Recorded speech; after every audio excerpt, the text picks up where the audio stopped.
uwager.lv, sportsbook, and casino. Sign up today at uwager.lv, the premier online sportsbook, taking wagers since 1998. The most player-friendly lines, weekly juice specials, and a true dime line in MLB. Unique casino platforms with thousands of games. Play poker, high stakes, low stakes, or tournament play. uwager.lv, what we offer. Free same-day payouts. Customer service and wagering support, 24/7, year-round. Free monthly rebates on your action and daily casino rebates. Contests, free bets, best bonuses, and giveaways. Generous referral program. Get an 80% free play bonus on your first deposit, up to $1,000. Sign up today, and use promo code SPORTSWEB. Remember, you can't win if you don't play. Are you an athlete or professional struggling with life or career transition? Life isn't always easy, but hope is always present. Best Hope Counseling will help you move forward. For nearly a decade, licensed marriage and family therapist Larry Baumgartner has helped clients empower change and discover solutions using a solution-focused therapy approach. Conversations will focus on what you desire to change, not just the problems that brought you into counseling. From anger to depression or other emotions, Best Hope Counseling is there for you. Contact Larry personally on his direct line at 727-946-1346. Again, 727-946-1346 for a telehealth appointment in Florida and Minnesota, or in person an appointment in Minnesota. Take time out and begin your game plan to reconnect, rebuild, and restore happiness in your life. BestHopeCounseling.com.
to give you something to think about.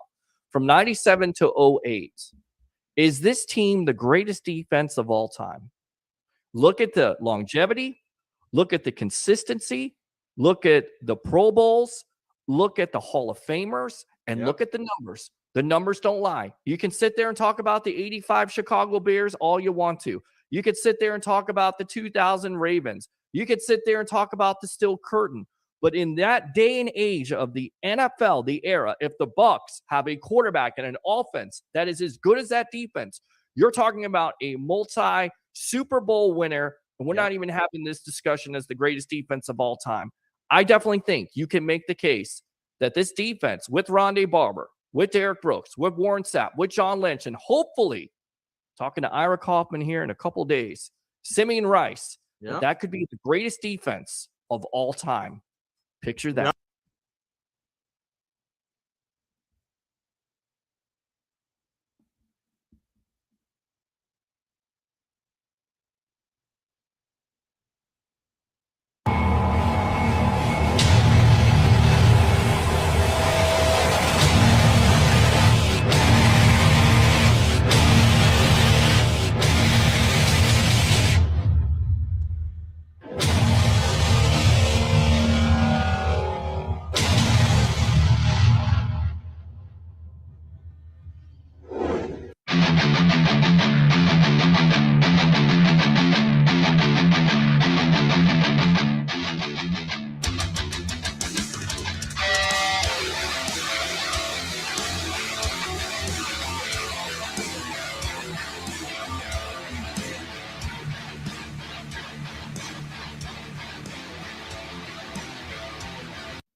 What's going on, guys? Welcome back to another edition of the Evolution of Sports Talk Television here on a happy Hump Day edition. It's the Sports Web. I'm your host, Peter Blake. How do we start out this show? Because we're not going to waste that much more time.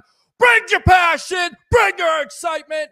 Just don't bring any nonsense. On tonight's show, we'll have the legend himself, Mr. Leo Haggerty, former Coach Scout and now media member of Night Sports Productions and Amped Up Sports. And we will have legendary sports writer coming back to the Sports Web. It's been a long time. Hall of Fame presenter, Mr. Ira Kaufman. So without further ado, let's go ahead and get this man's intro on. Here we go.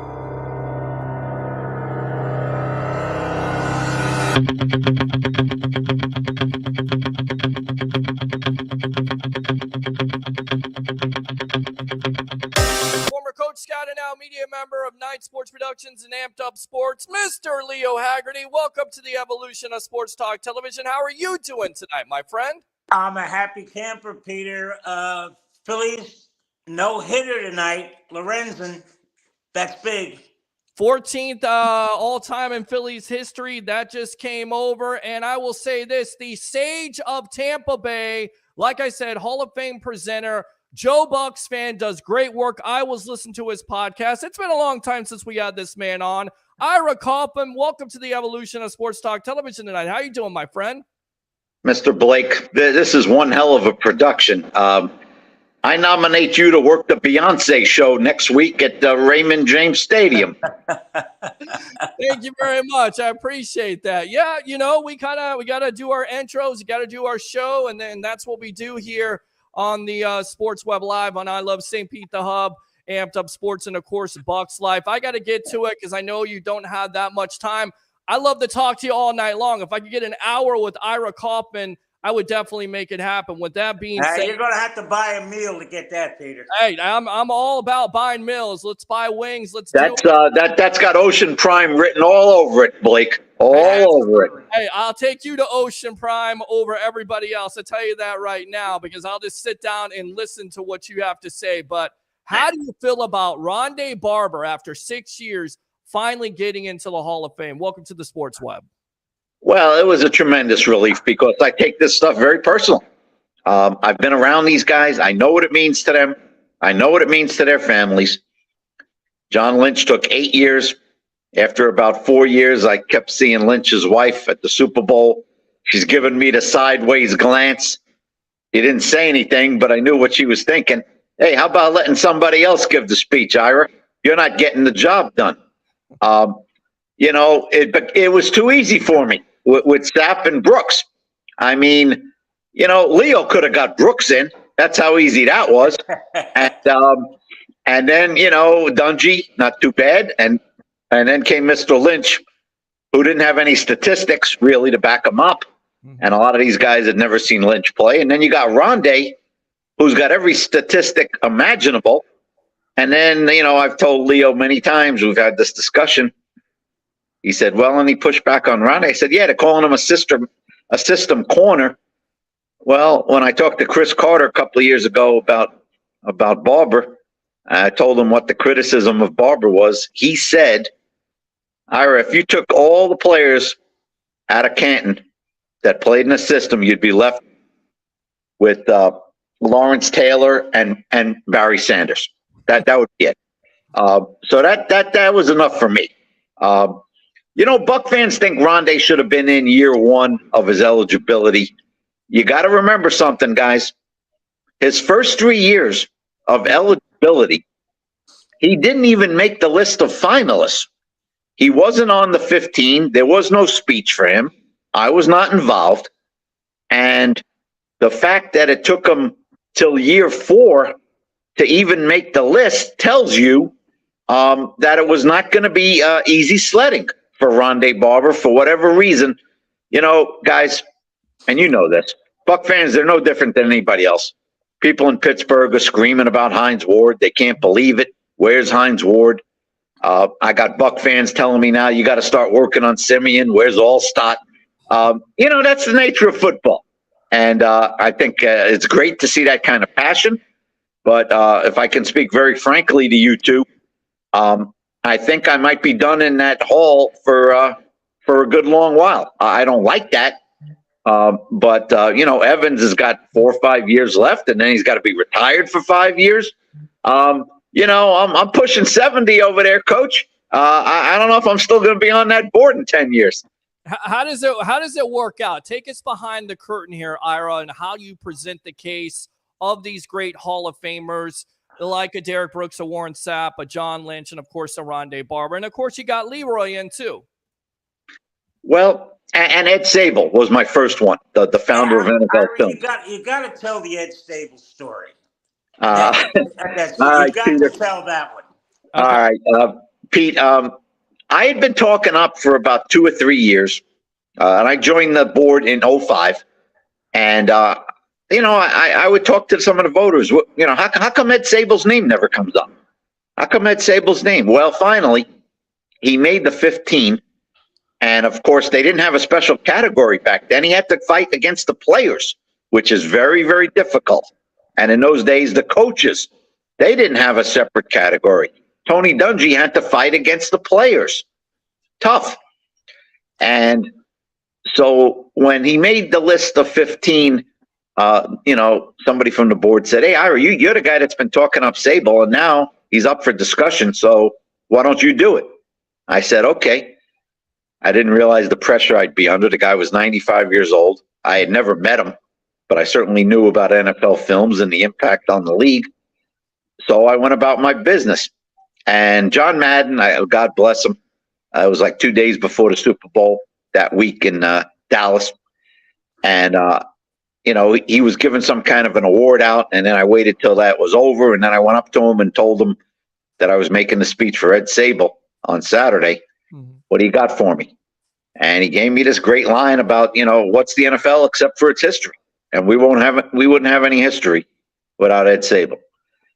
So I knew that was going to be my closer.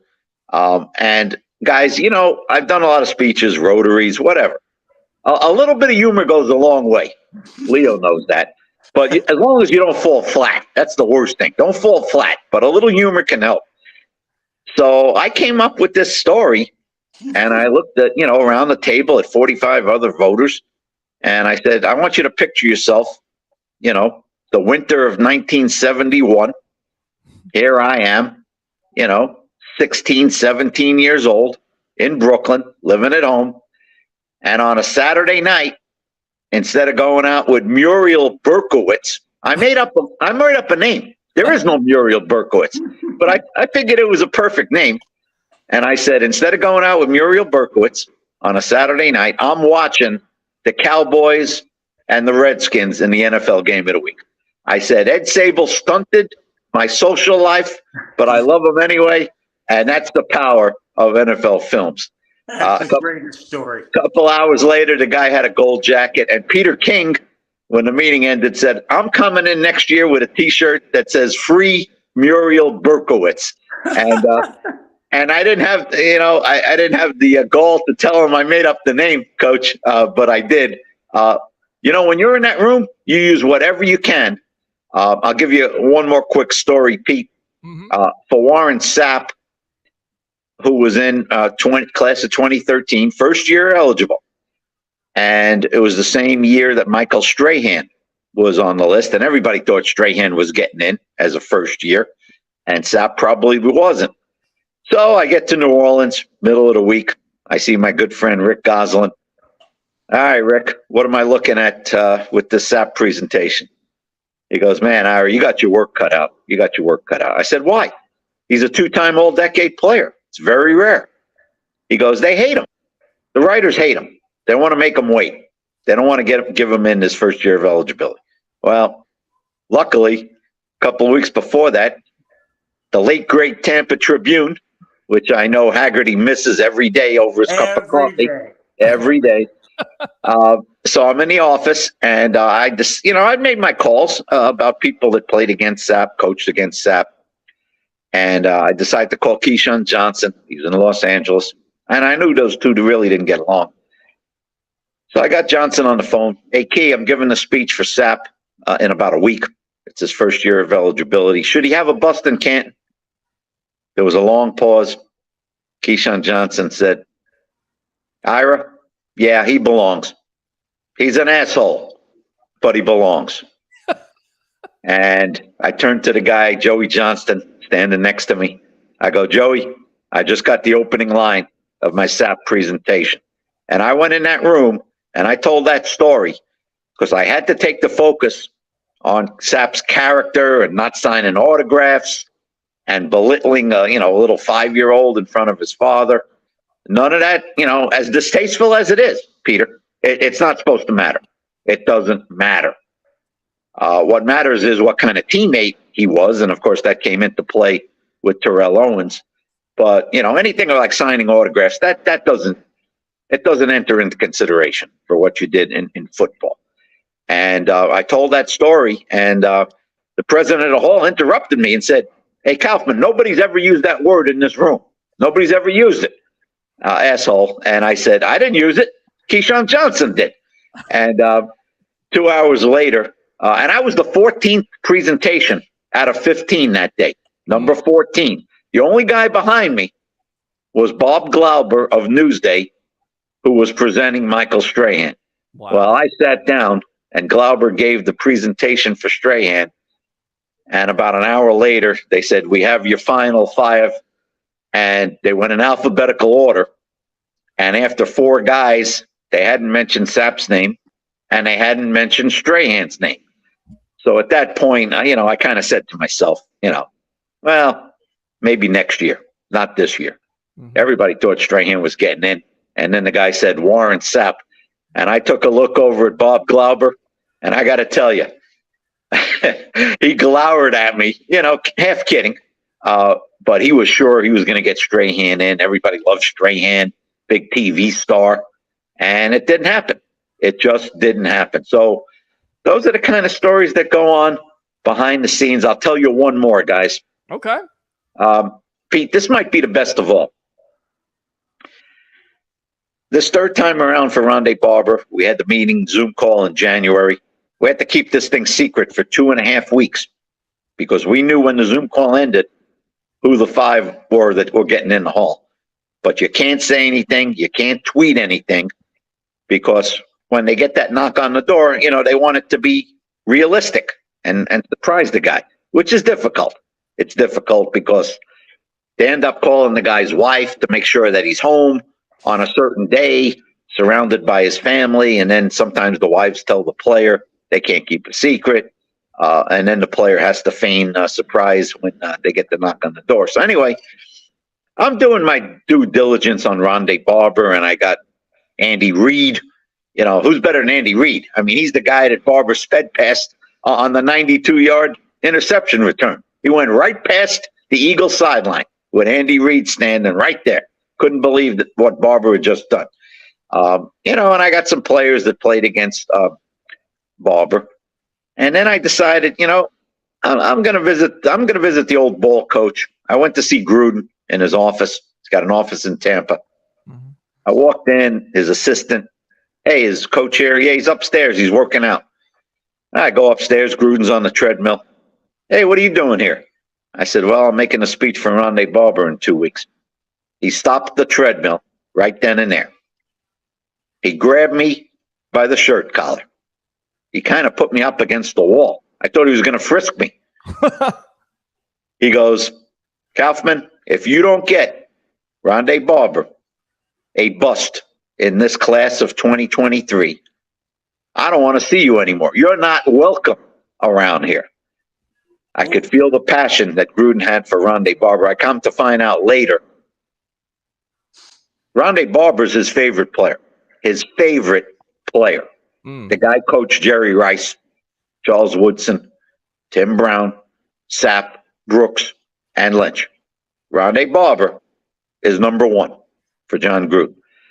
So I said, he says, what do you need? I said, I'm looking for some anecdote, some kind of a story about Barber that nobody knows about. Well, he tells me this story about Todd Torricelli. Now, Leo knows that Todd Torricelli was the longtime trainer for the Bucs, 16 years trainer. And all of Gruden's years, Torricelli was the trainer. And one day, Torricelli ordered a framed picture of Rondé Barber, framed. And he put it up in the trainer's room on the wall. And the next day, some players came in for treatment. They asked Torricelli, Todd, what are we doing looking at Rondé Barber? Why are we looking at Rondé Barber? Torricelli looked these guys right in the eye and said, gentlemen, I want you to know what toughness looks like. He's never been in this room. Now, I don't know about never been in this room, but when Gruden said that, I thought he was making it up. I said to him, I said, come on, you're embellishing that. That didn't happen. He calls Torricelli right there and then on his phone. Todd answers, what's up, coach? Hey, I'm standing here with Ira Kaufman. Oh, yeah, good guy. What's going on? Well, he's giving a speech for Rondé. I just gave him this story about you putting up Rondé's picture. He doesn't believe me. Torricelli says, give him the phone. Now I got the phone. I'm talking to Torricelli. Todd, is that story true? 100% accurate. Framed picture, Barber. I put it up in the trainer's room, and I told those guys, I want you to know what toughness looks like. And when I left Gruden's office and I got home, same type of thing. I told my wife, I got my opening line for this year's Rondé's presentation. 2 hours later, he had a bust in Canton. I never mentioned Gruden's name because I didn't know how that would go over with the other voters at this particular time. But I did tell the Torricelli story, and it was a little bit different, a kind of start where most guys talk about statistics and Super Bowls and this and that. To me, of all of Barber's accomplishments, and man, did he have a lot of them.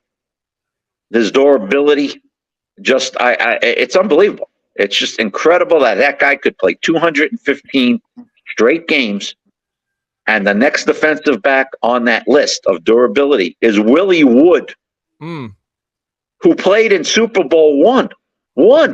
Right. And his number's about 155 and Barber's 215. You know what, Ira? The crazy thing about Rondé, he was worried about getting cut in his second year. I mean, you and I and Roy, we used to sit down and talk to him. The guy's active only one game his rookie year. His second year, he doesn't get a whole lot of play. He's worried he's going to get cut. Yeah. For him to make the Hall of Fame and for him to have 20 sacks, 20 interceptions, that's phenomenal, isn't it? It is absolutely phenomenal. You're right. He mentioned it in his speech, Leo, that he thought he might get cut by Dungy in year two. Brett Favre, I got him on the phone, Pete. He said that Favre, quote, is the best nickelback this game's ever seen. That's high praise from Brett Favre. He kind of created a position. He revolutionized the position, which is now, so critical in the NFL. Everybody's looking for a Rondé Barber. The Bucs are having an open competition right now, Peter, at nickel. Whoever wins the job, my advice to them is hang around Rondé Barber. I used to call him, and Leo knows this, Pete, I used to call him the smartest player in football. Football intelligence. This is when Peyton Manning was playing.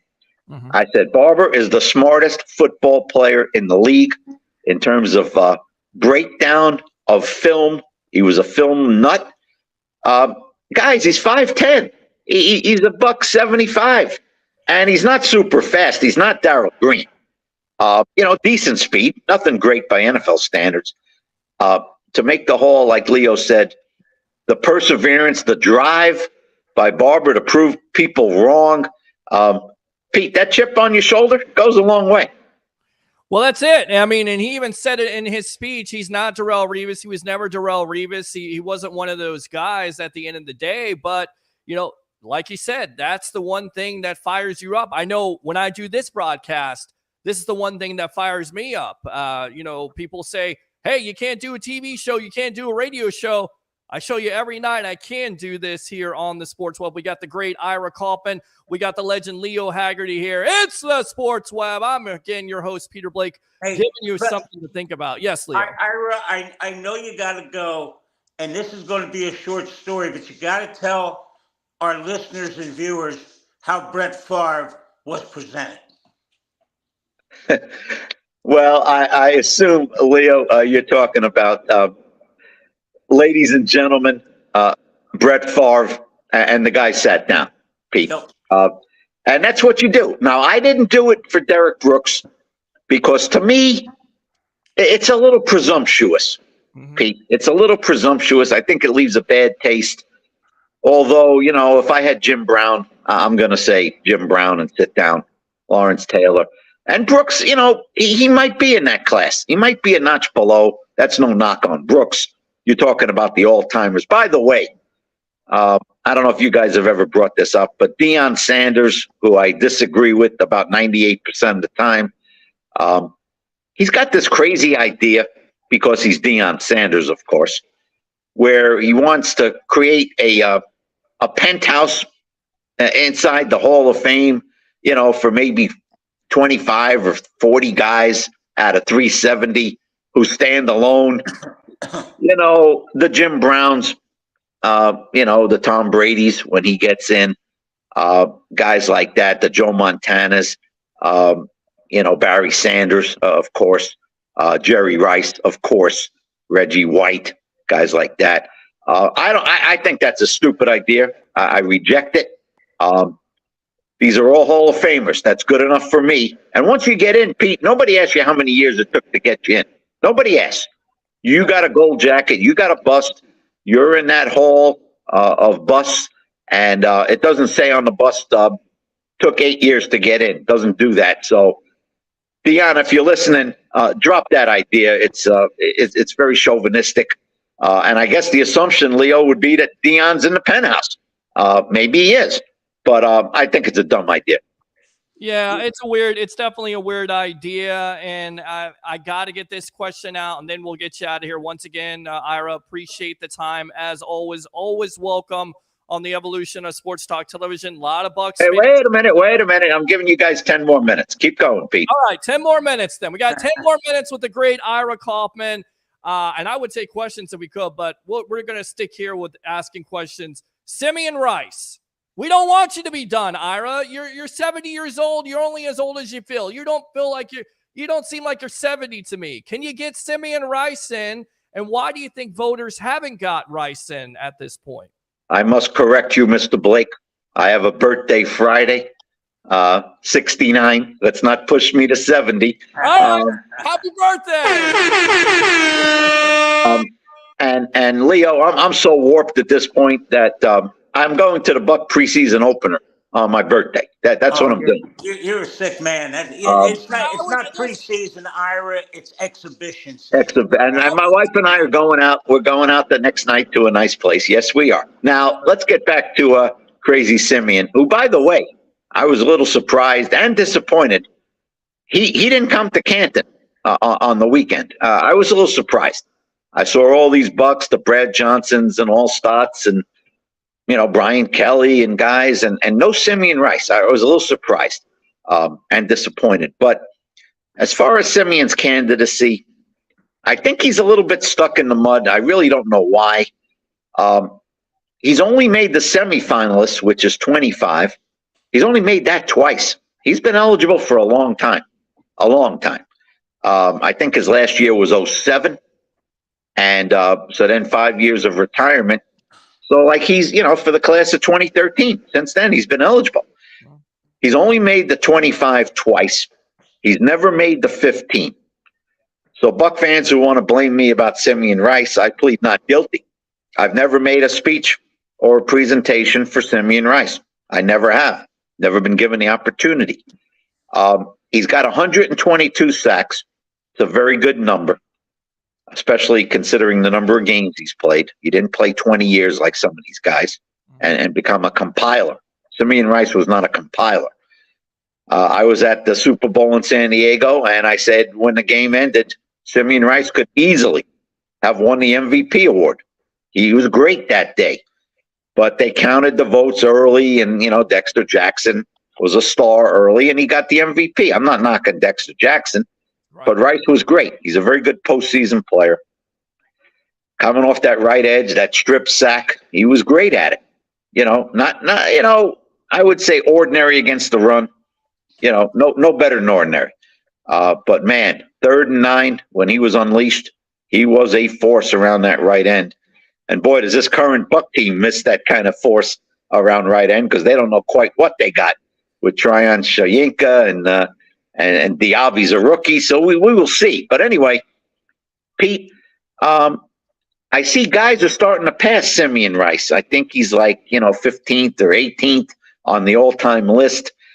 For example, Cameron Jordan's 6.5 sacks behind him. Wow. He's probably gonna pass him this year.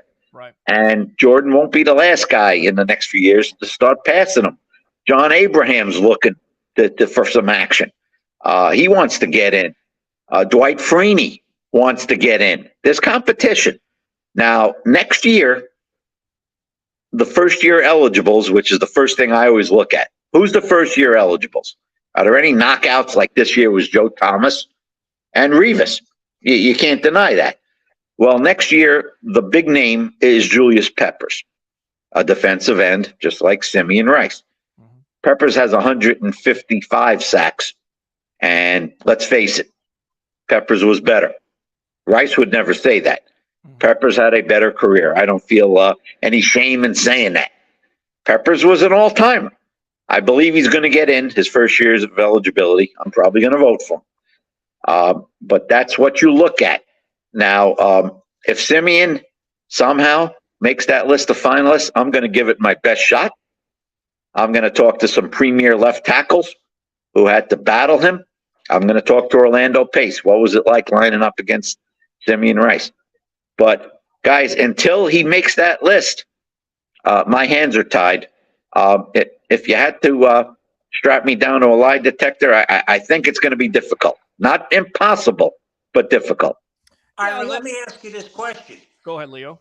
Simeon Rice was the missing piece to that defense. We had talked about that when he showed up, all of a sudden, they went from elite to extraordinary, didn't they?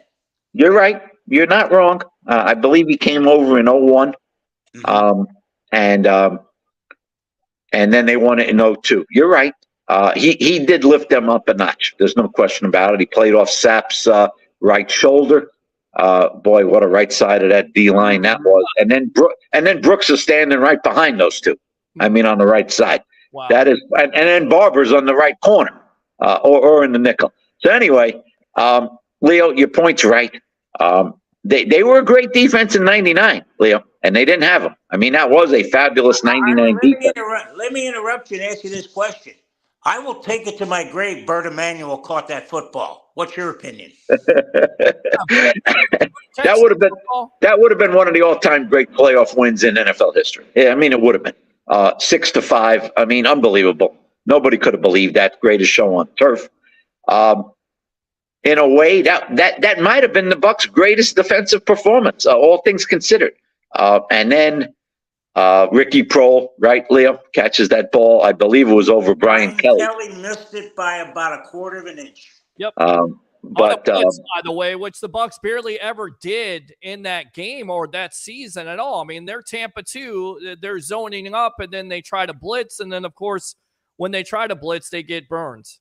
It's funny you mentioned that, Pete, because in that Rams loss a couple of years ago, that bitter one, when Cooper Kupp caught that ball and set up the winning field goal, that was a big time blitz that Bowles ordered, and they didn't get there.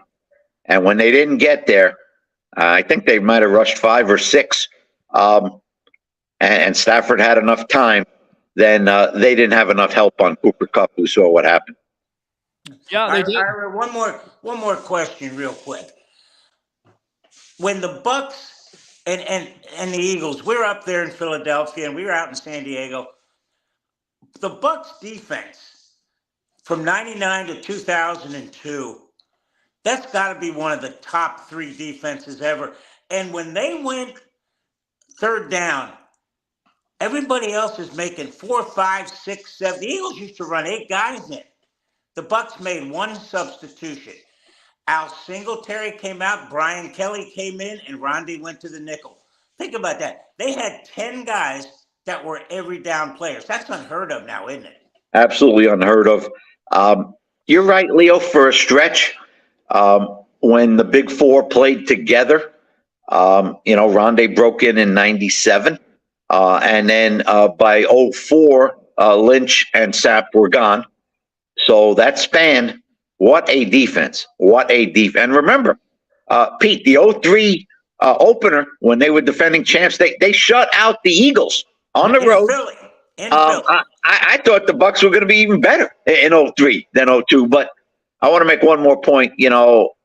I like to look at all-time great defenses, and I'm an old Chiefs fan, Leo. And by the way, that '69 Chiefs, they got 6 Hall of Famers, 6 on that defense. And you look back at those 3 playoff games, they played Joe Namath, then they played Darryl LaMonica, the Mad Bomber. Both games on the road, and those 2 teams and the Jets were the defending champs of the AFL. They combined for 17 points against the Chiefs. But Pete, that '02 Buck defense, especially the pass defense, and I mentioned this to Ronde and a couple of the guys in Brooks, and they all agreed. They wanted you to throw the ball. Most defenses, they're scared. Run the ball. Well, Sure. The Bucs wanted you to throw the ball. It was one of the. It might have been the greatest pass defense I've ever seen. And I think, well, we know what they did in the Super Bowl against, by the way, the MVP of the league. That guy was the MVP of the league. Number one offense. Number 1 offense. I think, Leo, I think the QB rating, the passer rating against the Bucs that season was 45. 45. You're 45. Exactly right. I mean, you don't need to go any further than that. So with all that being said, last question, and then we'll get you out of here on this. I put it out there. 97 from 08. This is the greatest defense of all time, not only because of consistency, but you look at the numbers, top 10, top 5, the Hall of Famers, and then on top of that, the era of the league where it basically is favoring the quarterback and offense. And then on top of it, the majority of the teams were running the Tampa 2. Is this the greatest defense of all time? Everybody says the 85 Bears. Everybody says the 2000 Ravens. But 97 to 08, can you make a case that this is the greatest defense of all time, Ira Kaufman?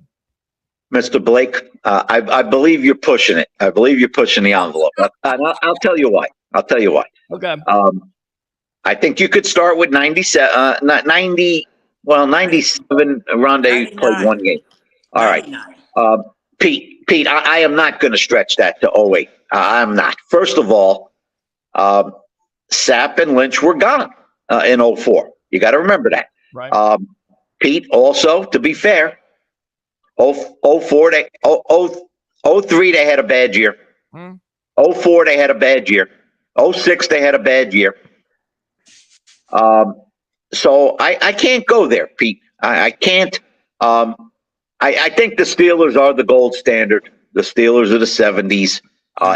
Even Brooks, tells me as much as he loves playing with those guys and what the Bucs accomplished, they won 4 Super Bowls, Pete. You can't take that away from Pittsburgh. Nope.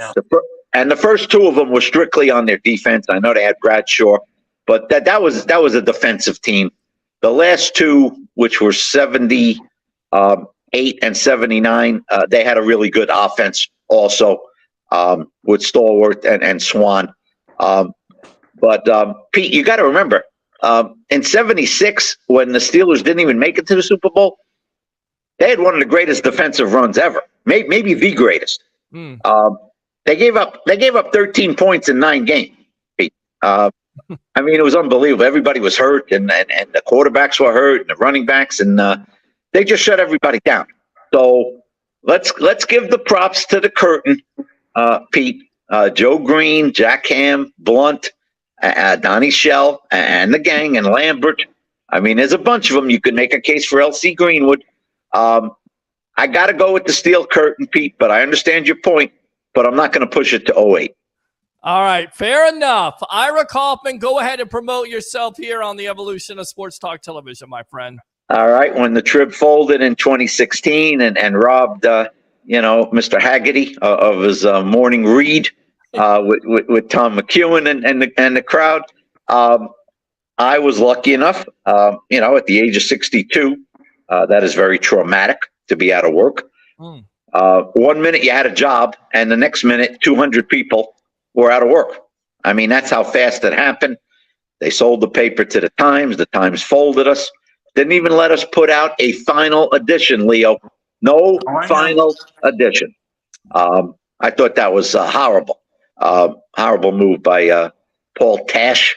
I don't want to see that man on the street. I don't think I'd piss on him if he was on fire, Pete. But I was lucky enough to bounce right over to a fledgling website called Joe Bucs Fan, who were laughed at. These 2 co-owners had a vision. They were laughed almost out of the media room. Leo might remember that when they started out. What are you guys doing? You can't make it. You're going to lose your shirt.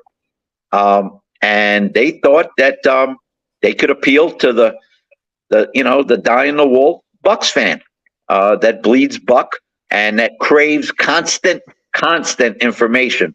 And I got to be fair about this. I write my 2 columns a week, a couple of podcasts a week. But I got to tell you, the meat and potatoes of this Joe Bucs Fan, which, by the way, everybody at One Buck Place reads, from ownership on down. They all read it. The coaches, the players, they all do it.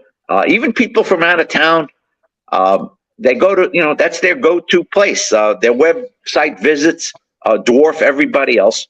So the meat and potatoes, I think, are these 2 guys that just keep constantly throwing out stories. I mean, Pete, if a Buccaneer, 3rd-string center gives an interview to a radio station in Sioux City, they find it. They find it. And they type it up and give the quotes and give their little spin on it. And what I like most, Leo, and you've been looking at the site for many years, Leo, we are not a Buck Homer site, which a lot of them are. They are. Other sites are scared stiff to say something that might offend Jason Light or the Glazers. We can't do that. Jason Light might not return our phone call. We don't think that way. If the Bucs stink, we say it. Otherwise, Pete, you got no credibility in this business. There you go. That's the sage of Tampa Bay, Ira Kaufman, here on the evolution of Sports Talk Television. Don't be a stranger, my friend. Always welcome here on the Sports Web. All right, my friend? Anytime you want me to have on your podcast, give me a call. I'm retired now. Haggerty, are you coming to the game Friday night? No, I don't do preseason. I don't do exhibition season. Not me. Come on, I'll buy you a cold drink up there. Come on, Leo.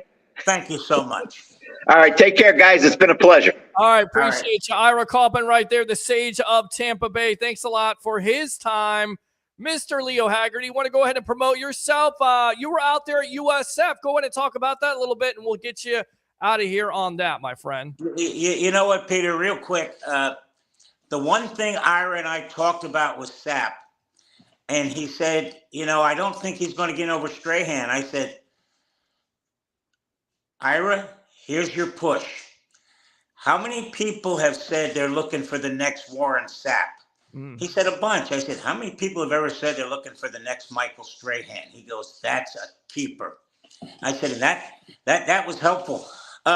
Went out to USF, and I had a great interview with the head coach, and we're following them every day, and we'll be at their kickoff luncheon Friday talking to Michael Kelly. And with the conference realignments coming on, man, I got a feeling that phone's going to ring in Michael Kelly's office.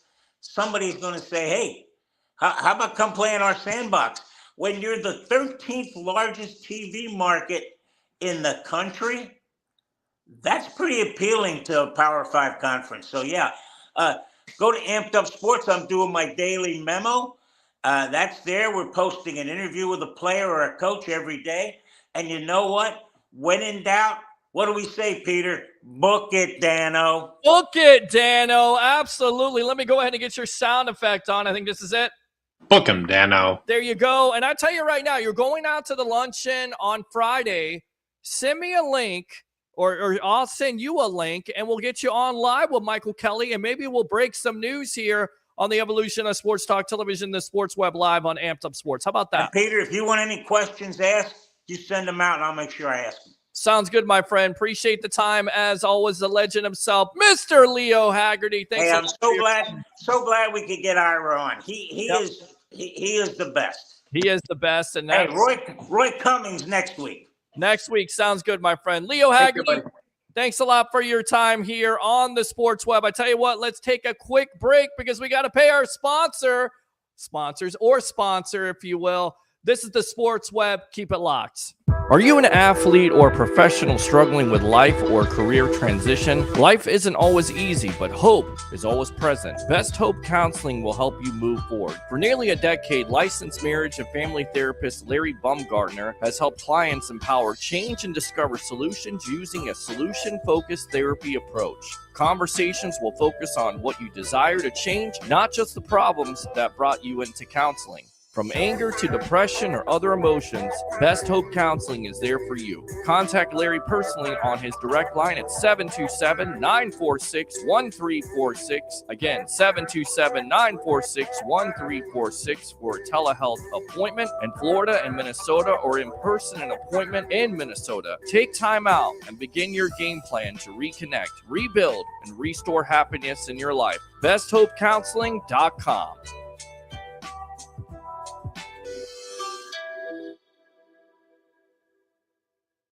All right, welcome back to the Sports Web. I'm your host, Peter Blake, giving you something to think about. I tell you what, let's go ahead and hook up the phone line here. Stand by. There we go, right there. 727-255-0391. It's 727-255-0391. The other number, in case you can't get through, 727-409-7528. Again, 727-409-7528. To update here, the Tampa Bay Rays lose to the St. Louis Cardinals. This guy sucks. And last check, the Orioles were losing to the Houston Astros 3-2, but we'll get you on that. I know there's a lot of people want to call in. I want to go out to this guy, get him on, and then we'll go out to the phone lines. Larry Baumgartner, counselor of Best Hope Counseling. Welcome to the Evolution, a busy night. And we're not gonna sit here and wait for intros. Let's go out to the Marine. Ron, Bucs, fantastic. You're leading it off here on the Sports Web. What do you got? What's on your mind? Mr. Peter Blake. Good evening, sir. Good evening. How you doing, bud? Good, sir. Thank you, man. And a very good guest. Enjoyed watching Leo. Thank you. As always, and definitely Ira. Ira's a blast. He is. Very, very, very, very good content, brother. And Thank you. I live about 3 minutes from the stadium, Pete. So we're well. It's here, man, and I'm feeling it even more. Are you feeling it? Are you feeling it out there, Marine? Are you feeling it out there, Bucs fans? We're 2 days away. I get it. It's preseason football. I'm ready. Bucs versus the Steelers on Friday night. So what else? And I got a second ticket with Peter Blake's name all over it to go to the game. Wow. Okay. Well, I didn't expect that. I don't know. I don't know if I'm gonna. I may have to take you up on that, but I'm supposed to do a post game show here, so I don't know. Maybe. You say hi to Larry, by the way. You didn't say hi to Larry. Say hi to Larry. Oh, I didn't see him come in. Come yeah, on. He's there. Larry, what's going on, buddy? How you doing? I'm doing great, man. I'm doing great. We just had the great Ira Kaufman on with Leo Haggerty. Of course, this segment brought to you by Best Hope Counseling. Works with athletes, also marriage counselors. So if you're having problems with your marriage, maybe you should tune into this show. Once again, disclaimer: I'm single, not married, so I'm not asking this man for his advice. But if you want to, you should. Right there, Larry Baumgartner, Best Hope Counseling, and of course works with athletes. Also. So welcome to, again, the evolution. Ron, what else? Yeah, no, and I remember talking to Larry, because a lot of us struggle with so many things with inner demons, like anger and post traumatic things. And he said, hey, we don't always focus on the reason, but we focus on what do you want to do, and where do you want to see yourself from now, where you are now, to where you want to be. And that's everyone who's listening out there, that's critical. Yeah, because that's all that matters. Building solutions. Yeah. So Larry definitely enlightened me on that, and it shed some perspective and helped me to think about things and stuff, how you can improve yourself. But that's where it's all at right there. But so what do you? I got to tell you, Pete. For some reason, I'm locked on this guy. He is just a specimen, man. He just looks like he's painted out. I mean, like a painting. Let me guess, Yaya Diaby. That's who you're locked in. Yes, I'm locked in on him too. And again, I hope I hope he doesn't look like Tarzan and play like Jane. But from all the accounts, and there are players out there like that, right? I mean, they got the body, but they can't make that transition over to the game. But everything you hear, Ron, and everything you hear, Larry, is the fact that this kid has an opportunity not only to be a rotational player on this defensive line, but also possibly be a starter for JTS. Now, I think Joe Tryon-Shoyinka most likely will be your starter, but if he doesn't learn how to finish, there's definitely a probability of either Yaya Diaby or Ramirez, who they drafted, I believe, in the 5th round, to overtake him and take some snaps from a JTS.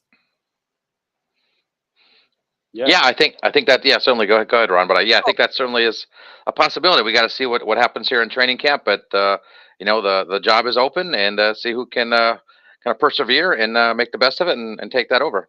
Right, and I mean, you look at the depth chart, because we were looking at that the other day. I've never seen a depth chart in all my years of watching football which says Baker Mayfield or Kyle Trask. So nobody knows. We know that Baker's going to start on Friday night. We know the second game is going to be Kyle Trask, but it's up in the air right now. You have Kalijah Cansey, who's hurt, who's on the starting role there for a defensive tackle. And then you also have another rookie, and Cody Mauch at the right. Mauch. Cody Mauch. Yeah. I can't say Mauch. Mauch. I should be Mauch. Yeah, Mike.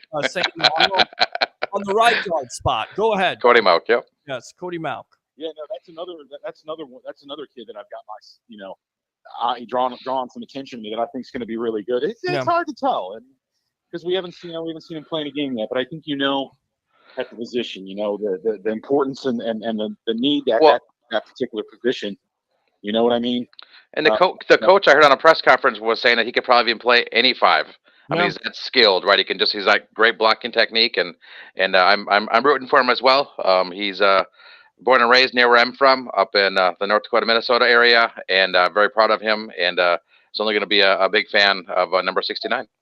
Absolutely. All right, Ron, we're going to run here. Use that second call. I'm going to read these comments, my friend. Definitely welcome to call back. We'll see about the game. I didn't expect that, but thanks a lot, man. If it does happen, we'll talk about it off air. But Marine, appreciate the time as always. Yep, there you go. Good stuff. I want to get out to these comments because we're always talking about what you do, and they know what you do. But I want to read these comments here from these guys. Love this. I believe that's from my Aunt Tammy. Thank you very much. Appreciate you, Aunt Tammy.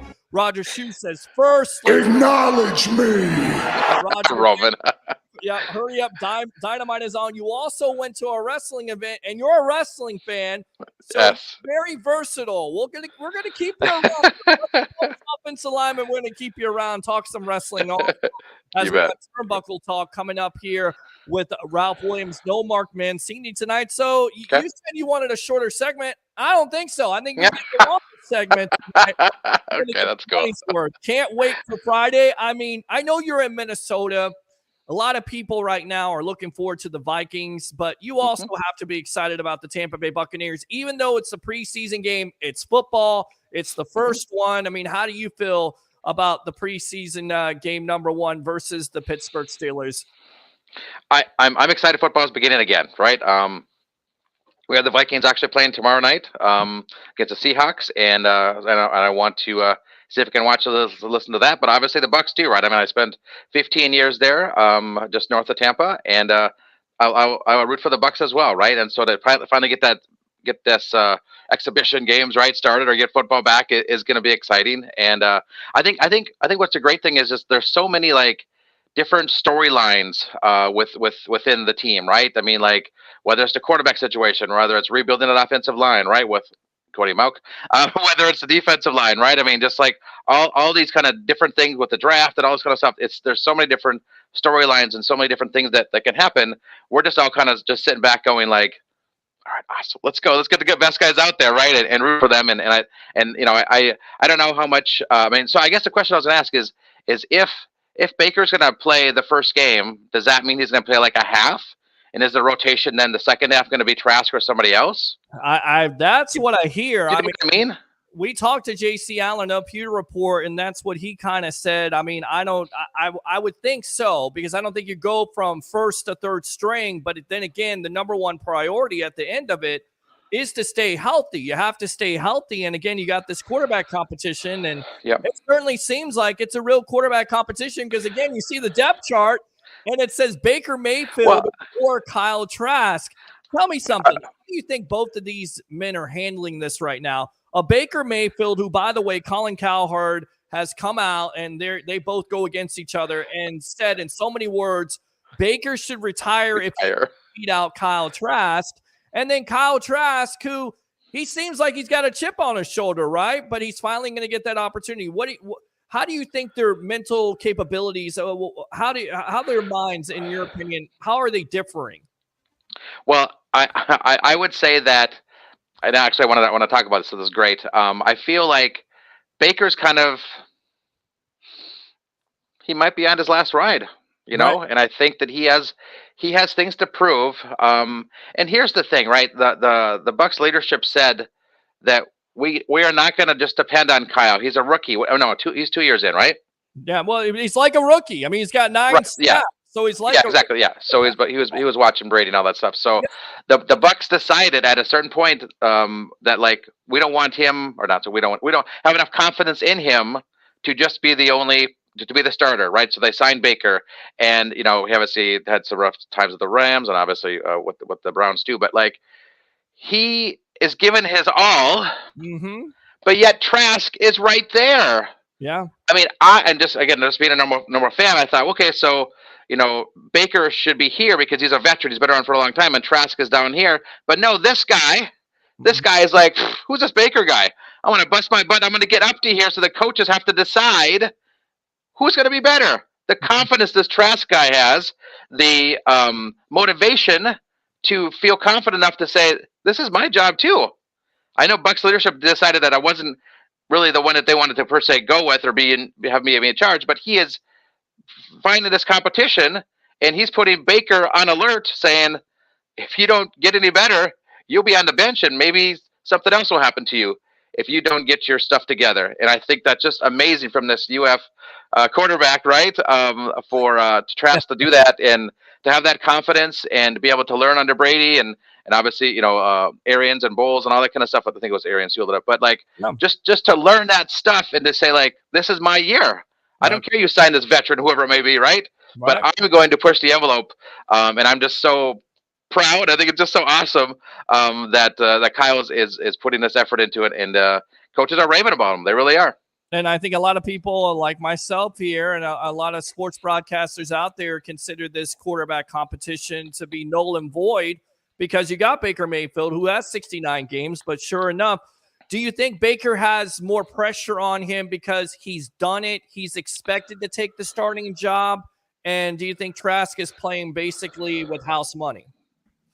Yeah, I think I would agree. Yeah. I mean, shoot, not only we've seen Baker on tons of commercials, right? But he was a starter, right? He played like you said, many games for the Browns. He obviously played half the seasons with the Rams. Like, he's got tons of experience. He was a fantastic quarterback for the Sooners. Like, he's got a good resume going, right? And so you would think that Baker would kind of like have the easiest shot to make it, but he's not pulling his weight. No. He simply isn't. And so for I think it's probably surprising for Baker too to see this 2-year guy basically, or a rookie per se from UF, like kind of beating him out at times. I mean, like maybe Baker didn't think that, or maybe he didn't feel like Trask would be that much of a competition. But it just shows, in my eyes, what's happening to Baker, and also what's happening to Trask. I mean, coaches they're liking what he's doing, and you're hearing about what's going on at training camp, and that's the thing too. After 3 days of training camp, is that what we've been on? Well, it's I think you're in like 11 or 12 now. It's a 12th day of training camp. So, but a couple days ago, they both had a bad day. 5 turnovers. I asked Leo off air, and he said, not a big deal. It's training camp. You don't know what kind of throws. But again, if Todd Bowles continues to come out and say the most important facet of this offense is not to turn over the ball, and the quarterback that's turning over the ball the most, I feel like the guy who's not, obviously has the advantage to win the starting job. And didn't Baker have kind of a tendency with the Browns to be kind of an interception maker? Yeah, interception maker, interception machine, bad decision making. You're absolutely right. I'll tell you what, Larry, great stuff there. We're on with Larry Baumgartner, Best Hope Counseling counselor right here on the Evolution. It's the Sports Web. I'm your host, Peter Blake. Open phone lines if you want to call up. Talk about your Tampa Bay Buccaneers. Only 2 days away from the first preseason game. Bucs versus the Pittsburgh Steelers. 727-255-0391. It's 727-255-0391. The other number, in case you can't get through, 727-409-7528. Again, 727-409-7528 is the Greek with us tonight. I think he just called in. Call back, Harry, if you want to. He's not going to be with us tonight. Hey, guys, second on YouTube. I guess Ron is calling back using his second call. So, Marine, go ahead. Use your second call. What's on your mind? Oh, hey, Pete, Larry. Hello, guys, again. What's going on? Something I don't know if you guys caught. So, when Todd Bowles was talking, he was saying, I guess there's such a stiff competition with the depth as far as linebacker. So they must really be, Cam Gill, JJ. His name was on the tip of my tongue. Savasier Dennis, Devin White. You're talking White, about, you're talking about the linebacking core? Yes, Savasier Dennis. You certainly would hope he's not talking about, obviously Levante. Ron, stand by for a moment. Stand by. Harry, we're going to come back out to you in a moment. We got Ron on, and once we finish up with Ron, we'll come back out to you, all right? Stand by. All right, so there you go, Ron. Go ahead. Yeah, so, Todd Bowles kind of expressed that. So that's kind of interesting. I didn't know what you guys think about that. I mean, I really also it seems like all the drafts, right, especially the guys out of Pittsburgh, man, they've got not just Diaby, but the Turbosea Dennis is really getting accolades already. Savashe Dennis, yep. He's gotten some interceptions in training camp. Absolutely. He showed out. And look, if it doesn't necessarily work out with Devin White, and you heard from the press conference the other day when he talked to the media, saying in so many words, he was a little bit selfish and he humbled himself. It seems like he's humbled. He wants to get paid now. He couldn't get paid now. He talked to Jason Light and Todd Bowles about what the future holds. And, hopefully the Bucs can keep him in the future. But in order for Devin White to earn that second contract that he wants to be paid like one of the top, if not the top off linebackers, he's going to have to be more consistent when it comes to effort, and it also comes to coverage. And we've heard, and I don't know if this counts for anything, but he's gotten better in his coverage. So if he can get better with that, then the Bucs will have a good problem on their hands, because either they can pay him or they can franchise him again and then go from there. What do you guys think about this, Larry, Pete? So a couple things. Chase Edmonds, obviously he's a veteran. Right. So I think right now they kind of have an eye at to Slate as a third down running back. Mm-hmm. He's got a lot. He's got mileage on him. I don't know what that necessarily means. I mean, there are guys that still come with some age and still. Sure. He's been disappointing the last couple of years. Is it system? Is it injury? But he's also shown flashes of brilliance where he's been a highly productive running back in this league. We've seen that with the Arizona Cardinals, and I believe that's the reason why Larry and Ron, they picked him up in the first place, because they're trying to get, some of that production. Because as you know, going on in this league, you have to have at least 2 to 3 good running backs, because you don't want to run a running back down, because eventually they'll get hurt. And B, you just never know what's going to happen with the injury situation. And also you need some other running backs to do different things. You need guys that can pass protect. You need guys that are good on third down conversions, be a third down back. Go ahead, Larry. Yeah, I was going to say what you said. You said he had some flashes of success with the Cardinals, right? Yeah. So my question would be: is that what strengths do the Buccaneers have that could help Edmonds be his best? Well, I mean, and that's what did he have with the Cardinals, right? Right. I mean, I think, again, you have 2 good running backs with the Seattle Seahawks with Dave Canales, and I think that's what Canales is looking at. And you also are not talking about Keyshawn Vaughn, who is a former third-round pick who hasn't really gotten the opportunity or the reps. He has lots of potential. Again, potential being the most overly used word. And the unknown here, the wild card in Sean Tucker, who just got, health cleared and is also an undrafted free agent from Syracuse. So he has an opportunity. So that running back room may have lots of competition, but at the end of the day, it's Rashard White's job to lose. He's going to get every opportunity, every carry. If you're a fantasy football owner, definitely go out there and draft him. Ron, finish up here, and then we got to get out to Harry the Greek. What are you looking for? So what are you looking from Rashad Wright? What are you looking to see? And also, do you think this is like, because obviously it's funny, because I was in the team store in the stadium, and a couple of guys working there didn't even know, and it had already been a week old. They didn't even know that Cansey, had that calf situation, and he'd be out 4 weeks. Do you think he needs this preseason, or this is something that's going to be kind of he'll overcome? I mean, it's disappointing because he was killing it in the OTAs and everything else. Of course, people would say, that doesn't mean much because he wasn't in pads, and now you're not going to get an opportunity to see him in pads. So you kind of wonder, is he going to be able to make a contribution right away? You kind of think of Vita Vea, right? He gets hurt his first year.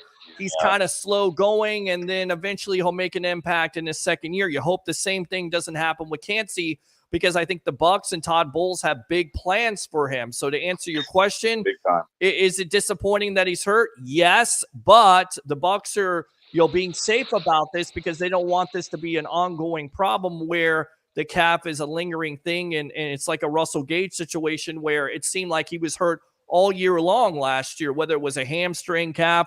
Those leg injuries, they certainly start to linger, through the weeks, and it's not good. So you want him to be as close as to 100% as possible, because you can use him in different ways, not only in the inside, the outside. You just don't know what Todd Bowles is going to do. Ron, appreciate the call. Let me give you the Ric Flair. Woo! Appreciate you, Marine. Let me go out to Mr. Harry the Greek. Let's get his intro on. Here we go. All right, Mr. Harry the Greek, what do you have to say? You're on with yours truly, along with Larry Baumgartner, counselor of Best Hope Counseling. Go. What's up, gentlemen? How are you doing, Larry? How are you? I'm good. How are you doing, Harry? The best I could do was actually make a phone call tonight, gentlemen. I'm sorry. Okay, man. Priorities, my friend. Priorities are getting live on the sports web, but we do have Larry on. And Larry, I tell you what, you've been doing a really good job filling in. That's it. Thank you. I appreciate it. Thank you. Again, he's doing his segment right now from Best Hope Counseling. We just had Ira Kaufman on, the Sage of Tampa Bay, and of course, Leo Haggerty talking some history of the Tampa Bay Buccaneers. Now, I know we got into a debate. Basically, Ira told me I was reaching a little bit, stretching it, that he feels like the Pittsburgh Steelers are the greatest defense of all time with all their Super Bowls. I know you have something to say about this, Mr. Chicago Bear fan, 1985 greatest defense of all time. Go ahead. Set me straight. Richard Dent. I'm going to set everybody straight, Okay, go ahead. It's not about the longevity and how many years the defense was good. Right. A team is measured about the greatest team in NFL history. Okay. And it's done on a yearly basis. People can make a lot of, comments and a lot of votes for what the Baltimore Ravens did, even being challenged at quarterback. Right. Okay. People can talk about the Pittsburgh Steelers with the great Terry Bradshaw and Lynn Swann and that defense. You could talk about the Dallas Cowboys. You could talk about the Tampa Bay Buccaneers. What a great defense that was for that 1 year. I mean, they were great for many years. Correct. But for one particular year, you have to put them in the top three. Correct. Absolutely. And you could also put them in an all-time great defense in the top three. But I hate to set people straight. And I'm not saying it because I'm a homer. Go back and look at your statistics. The 1984-85 Chicago Bears were by far, not even close, the greatest team. And I will give you a reason why. For all you old heads out there that remember football from back then through now, and you can't comment unless you've actually watched it.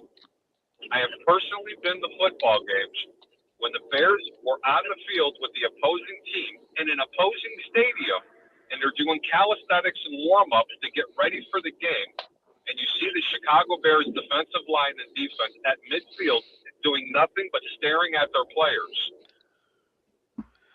I am telling you, there were games that I've witnessed that there were offensive players, including quarterbacks, that refused to play in those games.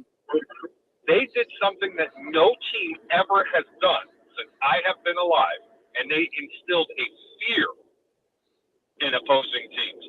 And that's why that 84 and 85 defense was the greatest of all time, because I've never seen opposing teams fear another team. I mean, literally fear them. Does he have a point, Larry? Yeah, I think, I would say he does. Yeah, I mean, I'm just thinking about all those big guys that were on the defensive line. Where you had Dent, I think you had Steve McMichael. I think was Leslie Frazier on that team too? Really? Yeah. Well, Leslie Frazier in 1984 he was. A lot of people don't realize it. Leslie Frazier broke his neck against Green Bay in one of the most remarkable interceptions you've ever seen. And he didn't play in the 85 team. And here's another one for you, Larry. Todd Bell and Al Harris. First off, teams should be paying homage to them, to those two, because they are the reason why free agency and why players started getting paid. They didn't even play on that 85 team because they held out. Oh, really? Okay. Yeah. Okay. On that defensive line was Richard Dent, Steve McMichael, Dan Hampton. 99, yeah. Mm-hmm. And I forgot the other defensive end. But you want to know something you haven't even heard me talk about? Singletary. He was a backup lineman. Your linebackers, the secondary, that team instilled fear, guys. Fear. You want to play. I think that Fensick too. I think. Yep. There you go, Doug Fensick. There was a Gary Fensick. Gary Fensick, excuse me. Gary Fensick Doug Plank. played the, Doug strong Plank, side. Gary Yep. Fensick. I was getting confused. Yeah. Sorry, man. That's how the 46 defense was named. Right. But you know what Yep. people don't talk about? Buddy is Ryan. the greatest? Mhm. When Buddy Ryan had the Philadelphia Eagles. Let's talk about that defense. Oh, in yeah. 1989. Yep. Well, they won't Reggie White. the Seth Joyner, Reggie White, Jerome Brown, Clyde Simmons, Andre Waters. Did they have Johnny Dawkins too? I think that's a basketball player. I know that is there. And by the way, here's the other reason. Johnny Hawkins, maybe. I don't know. Go ahead, Harry. Nobody ever created the type of pressure on opposing offenses that 46 did. And people don't realize in the 80s and even throughout the 90s, they tried to replicate the 46 defense, and they finally realized it wasn't just the scheme. Mm-hmm. It was the players that took the players, care of it. Because essentially what they were doing, and the great Buddy Ryan once said, and he was being sarcastic, and Peter, I think I showed you the video. You did. He said, some teams are good enough to put pressure on with a 4-man front. He says, we're not even good to put it on with a 5-man front. If I have to send 8, I'm going to send 8. I am not going to let you pick us apart. And he wasn't kidding. He left corners on an island. There was nobody behind. No, there's definitely nobody behind. And I tell you right now, I think Kevin Gilbride would be like to be left on an island after getting punched by Buddy Ryan on the sideline there. You remember that? Of course I remember that. I remember that. Houston, his own offensive coordinator. I want to talk about something more important. Sure, what's that? Well, the quarterback competition here with the depth chart with either Bucs preseason game. What are you talking about? Baker Mayfield or Kyle Trask, which I've never seen before. You know what? Well, when there's usually quarterback controversies and you're uncertain on who's going to be starting, and I was telling Peter, earlier in the week, technically and usually the quarterback that starts preseason game 1 is not the quarterback to open the season. Put that in your pipe and smoke it for a little while. So basically what you're saying right now is you think Kyle Trask is going to earn this job. Is that what Harry the Greek is saying? They are giving every opportunity for Baker Mayfield because of the endorsements that he could bring if they can get any resemblance of success. Yeah. He did with his early years with the Cleveland Browns. Okay. I am going to say it again. Baker Mayfield is the better quarterback at this time, even though he hasn't shown it. But it's Kyle Trask's job to lose. Okay. All right. Real quick here, what do you expect? Larry, you want to comment on that? Do you agree with what Harry's saying? Yeah, I mean, I think you got a good point there. I guess the thing is, I'm just super, super impressed at what Trask is doing a week into training camp, and he's actually in competition with Baker. I'm sure the Bucs would like to, like you said, with endorsements and all that kind of stuff, to give Baker, to get Baker to be a starting quarterback for a bit. But if his talents aren't there, and Trask is showing so much potential right now, no, Baker lost it. I mean, I still. Larry, that's a really good point, Larry. And I'm going to tell you this: I like what Kyle's been doing. My ears to the ground, and what I'm hearing coming out of camp is just unbelievable what they think about what Kyle Trask is doing. Yeah. He feels a lot better than he ever has, But then again, we're talking about nobody with pads on. Okay? Let's not get too excited. That's it. I mean, you're going to know something. You're going to find out something on Friday night. Now, what that is, and a lot of people will get excited. It's going to be a vanilla offense, a vanilla defense, because nobody wants to reveal what they're really going to do. But you're going to see, something. Not with this team, Pete. You have to be concerned with all the interceptions that they're throwing. Agree. And I'm going to tell you right now, the terminology and the breakdown of this offense, this team is not used to it. You will not see very vanilla. You are going to see a very pass-heavy team in these season games. Well, I guess that's the question too. Is the offensive line revamped enough, i.e. Cody Mauch, going to be able to hold the quarterback up? Yeah. Do you believe in this offensive line of this depth chart already, Harry? That's a big-time question. They don't know what's happening with Jensen. Hold on, Pete. They don't even know what's happening with Jensen yet. But you're going to see a lot of passing. You're going to see a lot of play action because they have to really clean up these mistakes that the quarterbacks are creating. Let me tell you something. Yesterday wasn't any better for Kyle Trask. Between the two of them, they threw 5 picks. Yeah, Really good. That's a lot. That's a lot of interceptions. You take two things out of that. You say the quarterbacks aren't playing well, or the defense at this point is playing great, and they're ahead of the offense. And I think right, way ahead. They're, So they're not a little ahead. Right. The defense are ahead. It's funny. Tampa's problem is not going to be on defense this year. Their issue, if they don't clean up this quarterback play, it's going to be on the offense. But I'm going to tell you right now, you're going to see a lot of passing. It's not going to be as vanilla as you think. This Tampa to see what's going to work and what's not, because their butter on week 1 is going to be the running game. The running game. Well, they're going to have to run the ball, and they're going to have an opportunity to do that versus susceptible defense in the Minnesota Vikings. And again, a lot of people say, well, that's a tough matchup. It is on the road. I get it, Larry. It is tough. Yeah. They had 13 wins last year. Yep. If you look inside the numbers, the Vikings won a lot of close games. Oh, yeah, sure. And Harry, you Peter, know what that. What did I tell you about that 13-win team? You told me that they were a fraud because their defense couldn't stop anybody. They couldn't stop me. That was one of the top 5 worst 13-win teams on paper, not on paper, but what I watched that I have ever witnessed. Larry, I'm really sorry, and I know you're a Viking fan.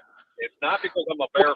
I'm telling you from a handicapper's perspective, sure, there was more holes on that defense than Swiss cheese has.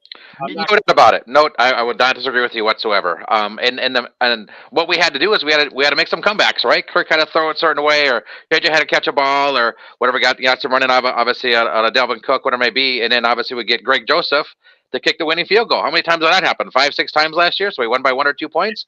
I mean, like that, it is because the defense sucked so bad. Obviously, the DC is out. We got a new one, Brian Flores, right? But like the defense sucked so bad, the offense had to come back all the time and just squeak out a win. So yes, 13-1 was, at that point it was fantastic, and we got in the playoffs, which is great. But then we lost to the Giants, right? Like we should have beat them, but we just didn't. We didn't have the potential to move forward, and that sucks.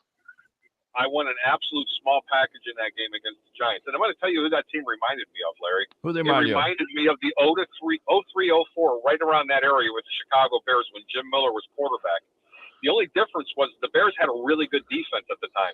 And that's when Urlacher was just breaking into the league. Right. They were challenged a little bit on offense. You want to talk about a team that had to win these games on defense. Yes. Kid you. Mike Brown had back-to-back games, and I'll never forget it, against Cleveland and the San Francisco 49ers, where there was a pick-6 involved to win the football game. And one of them was in overtime. I think, Pete, you and I were talking about that before. Yep. They were also a team. It was exciting to watch because you're a Bear fan, and being up in Chicago, everything was great. But I knew. I wasn't stupid. I knew it was going to be a quick playoff exit. I mean, they just weren't that good. Yeah.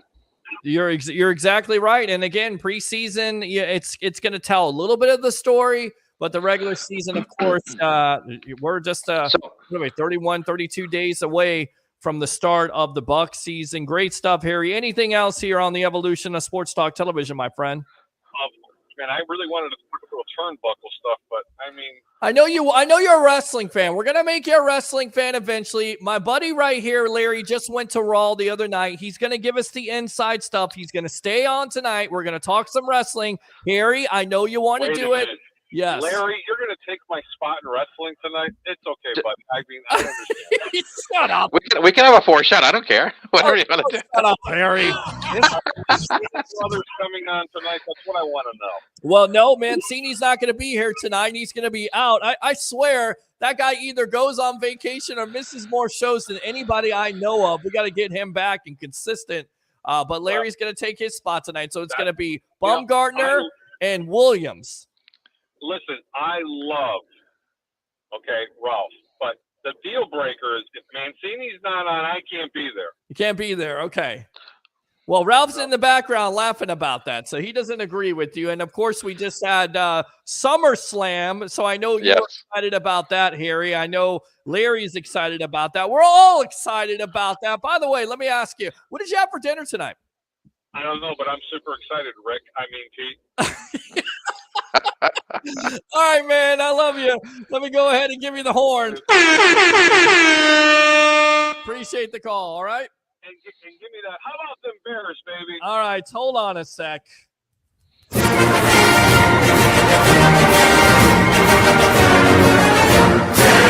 All right. Get out of here. Take care, Harry. Hang on. I think I see Larry melting to that song. Oh, geez. You know what? You're such an instigator. You guys have a great day. Hey, look, man. You know I'm the chef of the boo-boo soup. You guys have a really good night. And don't forget, ladies and gentlemen, keep your bets low and your returns high. I'm Harry the Greek. Have a good evening. There you go. Thanks, Harry. Take care. Mr. Harry the Greek. With his daily coming on here and talking about his daily analysis of the Bears, of course, of the Bucs quarterback situation. Open phone line if you want to get in on them. 727-255-0391. It's 727-255-0391. The other number, in case you can't get through, 727-409-7528. Again, 727-409-7528. I'll tell you what, we're going to take a quick break here, Larry. We're going to play the spots, of course, from Best Hope Counseling on the evolution of Sports Talk Television. Keep it locked. Are you an athlete or professional struggling with life or career transition? Life isn't always easy, but hope is always present. Best Hope Counseling will help you move forward. For nearly a decade, licensed marriage and family therapist Larry Baumgartner has helped clients empower change and discover solutions using a solution-focused therapy approach. Conversations will focus on what you desire to change, not just the problems that brought you into counseling. From anger to depression or other emotions, Best Hope Counseling is there for you. Contact Larry personally on his direct line at 727-946-1346. Again, 727-946-1346 for a telehealth appointment in Florida and Minnesota, or in person an appointment in Minnesota. Take time out and begin your game plan to reconnect, rebuild, and restore happiness in your life. BestHopeCounseling.com.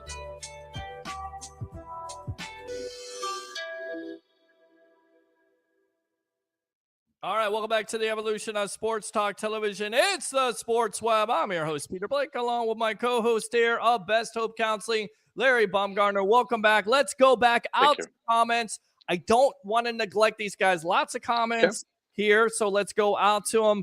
Hey, guys, second on YouTube. Great stuff. Thank you, Christopher. Appreciate you. Yeah. Roger says, Prime, don't start. Peter is not in the mood, so watch it. I'm not going to even read your comments tonight, Prime, because you just like that. Don't criticize the guest host. Don't do that.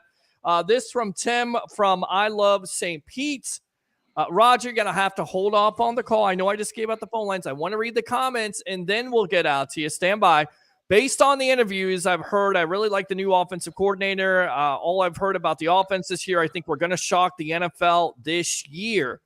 Do you think that's going – I keep on going back to this. It's a young coach. He started coaching when he was 28 years old with the Seattle Seahawks. He's under Pete Carroll. He's never called plays before. But I feel like with the talent, no matter who's the quarterback, of course, it's going to come down to the offensive line. But you're going to score more than 18 points, you would assume, right, Larry?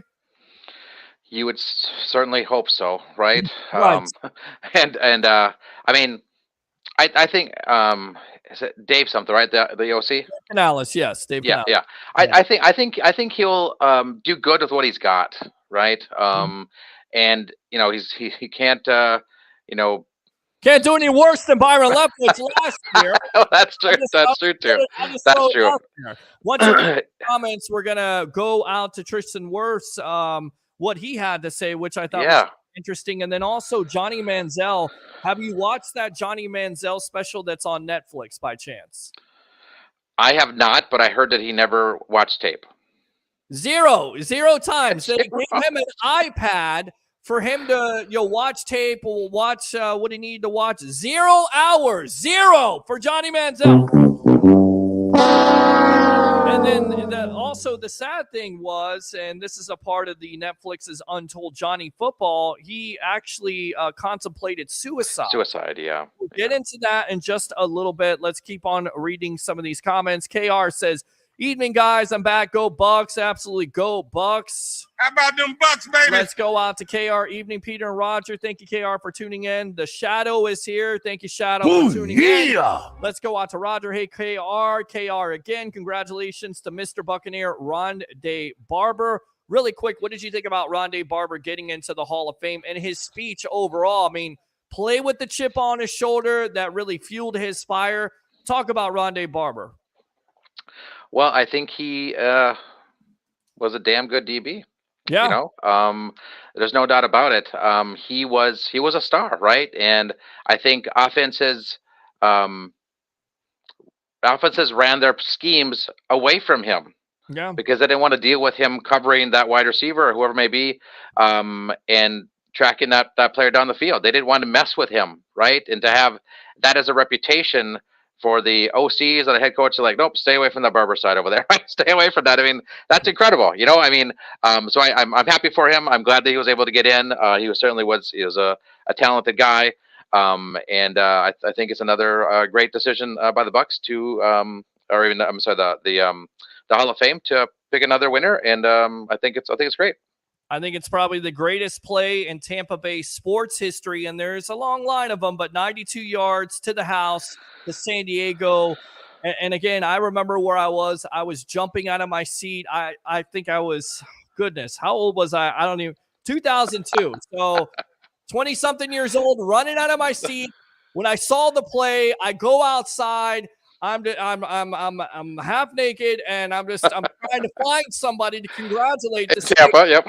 Tampa Bay Buccaneers are going to the Super Bowl, and how many years I got made fun of in middle school and high school. Oh yeah, the Bucs jacket. I even tell this story. Like, I have an orange creamsicle jacket where somebody actually burned it off of me, tried to burn it off of me because I was wearing it anytime, whether they won or lost. I got it signed by Paul Gruber later on.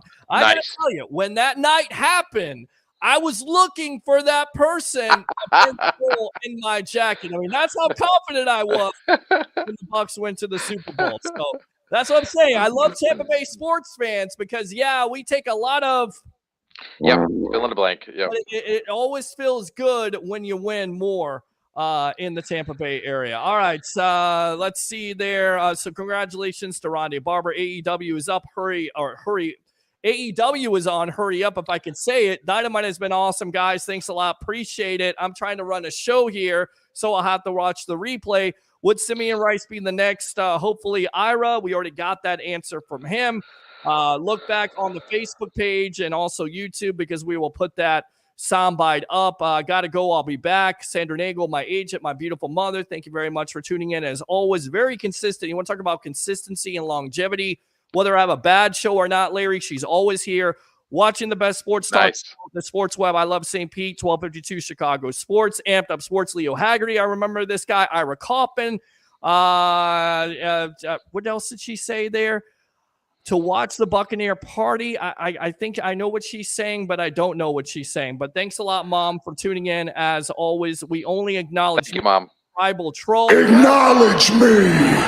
I think she is talking about the wing place where I saw Ira Kaufman and Joe Bucks fan, and we were watching the Cowboy game, and that was 2016, Jameis Winston's second year, where the Bucks were actually in playoff contention with Dirk Cutter, his first year of coaching. Yeah. Yes, I definitely remember that. Dave says the Sage. Dave, again, do you think Rice can make it into the Hall of Fame? I've told you many times. No. With 122 sacks, I believe he is a Hall of Famer. Now, the problem is there may be a lot of writers out there that see him as one-dimensional. Fair or not, we heard from the Sage and saying he doesn't think he's going to make it, not anytime soon. Do you think Simeon Rice belongs in there? And I'll preface this. The one thing that he did better than anybody else is probably the most difficult thing for a lot of football players to do, and that's get after the quarterback. So if he got after the quarterback and he's 20th of all time, does he deserve a nod in the Hall of Fame, Larry? That's a good question. Thank you. Let me see. Boy. Yes or no? Does he deserve to be in there? My instinct says no.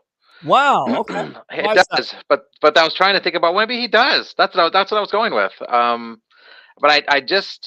I don't know. I just don't think he was. Yes, I know he got up to quarterback and there's great things that he's done, but I just don't think he was as dominant as others.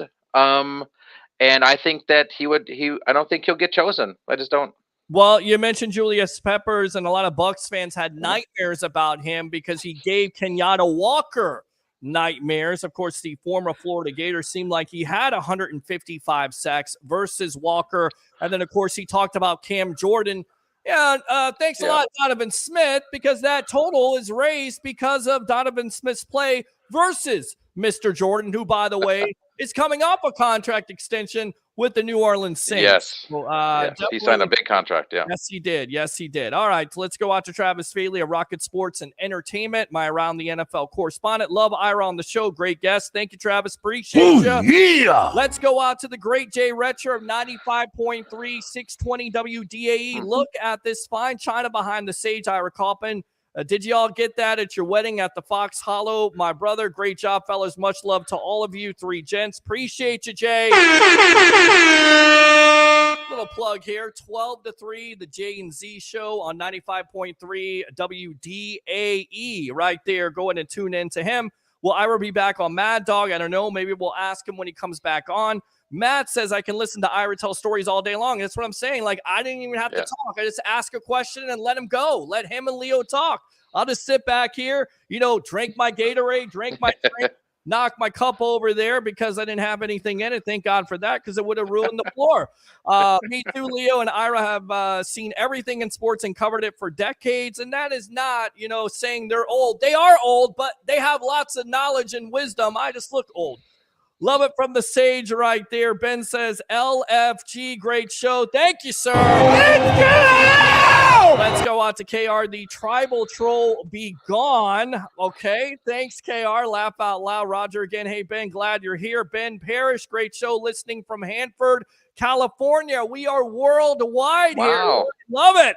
Let's go out to Roger. Sit back, enjoy the show. As always, Ben, love learning Bucs history, pumped up for the season. Let them sleep on us. Roger again, you're in the right place. Travis, don't think Rice is a Hall of Famer. Tristan Gay, every defensive end next to Sapp was good for 10. Simeon could increase that, and it's interesting that you should mention this because, Tristan, and you kind of stole my thunder, but 8 out of the 10 seasons, Simeon Rice had 10 sacks. If that is not Hall of Fame worthy, I don't know what is, guys. Dave says, if Zach Thomas is a Hall of Famer, then Rice is true. Let the truth set you free. All right, so we'll get back to the comments in a moment. Let's go out to our good buddy Curtis, and then we will get out to Turnbuckle Talk, because I know everybody wants to talk wrestling on this show besides the Greek. Curtis from Newport Richie, welcome to the Evolution. You're on with yours truly, along with Larry. Listen, I'm not trying to bash anybody's comment, but did I hear that guy just say Simeon Rice is not a Hall of Famer? Yeah, there are some people out there saying that he's not a Hall of Famer. That is correct. That's correct. Let's say this, okay? And I'm not bashing anybody's comment. But 100 sacks nowadays is nothing. These guys get 15, 20 sacks a season like it's nothing. Right. Back then, 100 sacks was a Hall of Fame career. 122 sacks and 25 fumbles. That's a Hall of Fame career. Yeah. In the generation that he played. Correct. Did you see the Donovan McNabb game in the NFC Championship? I mean, he absolutely terrorized Donovan McNabb, and even the Sage talked about how Simeon Rice could have been the MVP of Super Bowl 37 with what he did to Rich Gannon. By the way, the MVP of the league. Just saying. How many times has Rice been up for selection? He hasn't been in the finals. He's been up for some years now. He retired, I believe, in 2006. So it's been a time he's been up. So I'm not the only one that doesn't think he belongs in the Hall right now. I mean, there's absolute no. I don't think he's referring to you. I think he's referring to comments. But yeah, I'm just saying in general. Yeah, I mean, there's obviously the voters feel like there's other folks too. So I feel like Rice may have lost his chance, if anything, earlier. Right. And now just as the years go by, there's other people that pop up like Peppers and all these kind of guys. That's kind of my thought too. That's a tough thing. Let me ask you this, Larry, okay? Because I respect your opinion. Everybody has an opinion. Yeah, absolutely. Eli Manning is a Hall of Famer. Absolutely. And see, now you're hesitating. Me, I if am. you do that, I tell you absolutely not. He's And not. yeah. Well, my hesitation was my answer is no. But I wanted to think, yes, Super Bowls. I got you right. He did it, all that great stuff. But I just don't think he's Hall of Fame material either. Well, it's been Roethlisberger Hall of Fame material, and you look at it and you say, the numbers don't necessarily. To me, Roethlisberger and Rivers are better Hall of Fame material than Eli is, and that's Rivers without the Super Bowls. You're probably right. Right. Eli, look, if you go look at Eli's record is terrible. Yeah. Yes. You're exactly. I think Ben, though. Yeah. He's like 116 and 160. That's a terrible record. Wow. I don't care that he's won 2 Super Bowls. And I'm sorry, he won a Super Bowl MVP, but we know he was not the MVP of neither one of those teams. Sorry. Well, I don't think he was either, but he did beat the Patriots, and that's what people will point to. No. He didn't beat the Patriots. The team beat the Patriots. Well, that's a fair assumption. But again, you know how quarterbacks go. I mean, if they play badly, they receive the most negativity. But when they play well or average, and again, go back to it. How many quarterbacks of a Super Bowl are the MVP? They're always the MVP. Yeah, seem to be. Okay, well, Brad Johnson wasn't the MVP, and that's true. He had a better Super Bowl game than Eli did. That's true. That's very true. Yeah, it's a good point. We left Brad up here too, by the way. Huh? We left Brad up here too, by the way. He's a Viking, former Viking. Oh, of course, he was a Viking, and absolutely. Yes. I mean, Redskin, all that stuff. Yeah. Yes. How many Super Bowls was Tom Brady not the MVP of? Boy, that's a great question. I thought he was all of them, probably, huh? Out of the 7, what did he not win? Like 2 or 3 of them?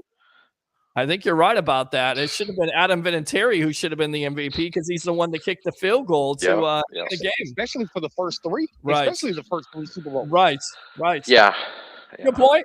All right, you're bringing it tonight, Curtis. All right. Listen.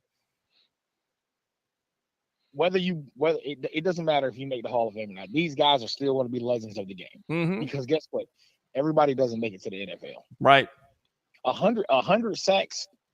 Like I said, now the football we play nowadays is way different than the football we played back then. Simeon Rice played in era where you damn near had to have a 1,000-yard running back every year to make the playoffs. 1,000-yard running backs are almost cease to exist in the NFL nowadays. Well, running backs don't cease to exist anymore because as soon as they have a good 3 or 4 years, they're out the door because nobody wants to pay them. After their rookie contract, their career is pretty much over with. Pretty much over with, unless you're the Colts who think, they rather pay a well than Jonathan Taylor, which Larry, does the owner there, Jim Irsay, needs some counseling for doing that. Well, you know what? I just told my buddy. I just got off work. I got a buddy. I work with. He's a huge Colts fan. Right. Okay. We were going back and forth. He's like, Baker Mayfield's your quarterback. I said, you know what? I said, the symbol on the side of your helmet looks like a toilet. Okay, that's where y'all going to be. Oh, that's great. That's great, Curtis. Way to go, my friend. Oh, that's a burn of the year. Good job. All right. So what else, Curtis? But I mean, the thing about it is, Larry, I want your opinion on this. I've got okay. All right, he's going to get Larry's opinion. Go ahead, Larry. Right. I don't want Baker Mayfield as my quarterback because I'm sorry. And Peter, I asked Peter this the other day, and he gave me his God-honest opinion. Yeah. How many quarterbacks go to 4 different teams and start for 4 different teams? Well, I will now. Let's be that have been mediocre, if best. Well, I'll tell you. I will tell you. I'll give you a couple here. Alex Smith. How about him? He called. He wanted to know what you were talking about. Same type of situation, my friend. Different coaches, different offensive coordinators. Alex Smith was a winner. Well, I mean, Alex Smith would win the game. He wouldn't always win the game for you, but he wouldn't lose the game for you. Well, you're talking about Cleveland, though. He took the playoffs and nearly was like 1 or 2 plays away from eliminating the Kansas City Chiefs. Pete, yes. He didn't beat the team by himself. Okay, I'm going to just say this to you. Over the last 4 or 5 years, right? Go look at the talent that has been in Cleveland. Well, they got Kareem Hunt and Nick Chubb, They literally a couple years ago had one of the best rosters on paper in the NFL. I don't know about I wouldn't say the best, but they had some talent. But why didn't they win? Is it because of Kevin Stefanski isn't pulling weight as the coach? I don't know, right? He's a former Viking coach. He should have done better, but I think it's a lot of things. I think there's a lot of things to it. Is it Baker? Yeah, it's Baker because of the decision making, but it's also about, constantly changing your system. And then on top of it, Baker the last couple years playing through injury, he's got lots of heart, but that affected him. If he's playing, through a torn labrum or shoulder injury. And you know what? That I do agree with. I'm sorry, I don't mean to cut you all, Larry. I agree with, because the injury thing, you know what? I think if you're injured and you're injured, and it's a serious injury, you shouldn't play. And I always go back to the RG3 in the Washington playoff game. Never the same. Never the same sense. Yeah. When his leg was beat up to death, and he should not have went back in that game at all. Yeah. And his career was pretty much over after that game. Yeah. Agree. So completely agree. Curtis, we got to run. We're going to read the rest of these comments, and then we're going to get to Turnbuckle Talk. So stand by for that second call, all right? All right, brother. All right. Hey, Pete. Yes. I want to talk about number 78 for the Bucs as well. I know you want to talk about Tristan Wirfs, so I tell you what, let's get out to those comments and then get back to the other comments here on the evolution of Sports Talk Television. Here are Tristan Wirfs' comments the other day on, basically we're going to hold off on the call here, Roger. So stand by. Here's Tristan Wirfs and, basically adjusting to going on the left side on the evolution of Sports Talk Television. Here we go. Trying to retrain my brain to, by getting as many reps as I can, throwing my left hand as much as I can. It's really hard. Like I hold on to this. Oh, I wish I had it. I hold on this little like a little sponge in my right hand just so I have something to think about instead of wanting to throw it, across my body. And that's a big no-no for tackles. But really just, building confidence and throwing my left hand and staying square in my set and kind of keeping all my weight inside, not getting all my weight out on my outside leg. Coach Joe, he told me, he's like, I'm not going to let you fail. So it's been great, having him, push me every step of the way. Just try not to let anybody down and do the best I can, because they trusted me, they put me in this position and, I want to go out there and do the best that I can and show them that I can do it. I don't know if it's necessarily subsided. I think just the negative thoughts have kind of been outweighed by the positive thoughts now. I've been meeting with our team, the sports psychologist, just to try and help it a little bit. Cause I was in a really rough spot, like mentally. I was really nervous. Like I was like playing the season in my head, like over and over again. I'm like, oh, what if it goes this way? What if it goes this way? And I'm like, it's freaking May. I'm like, you got to calm down,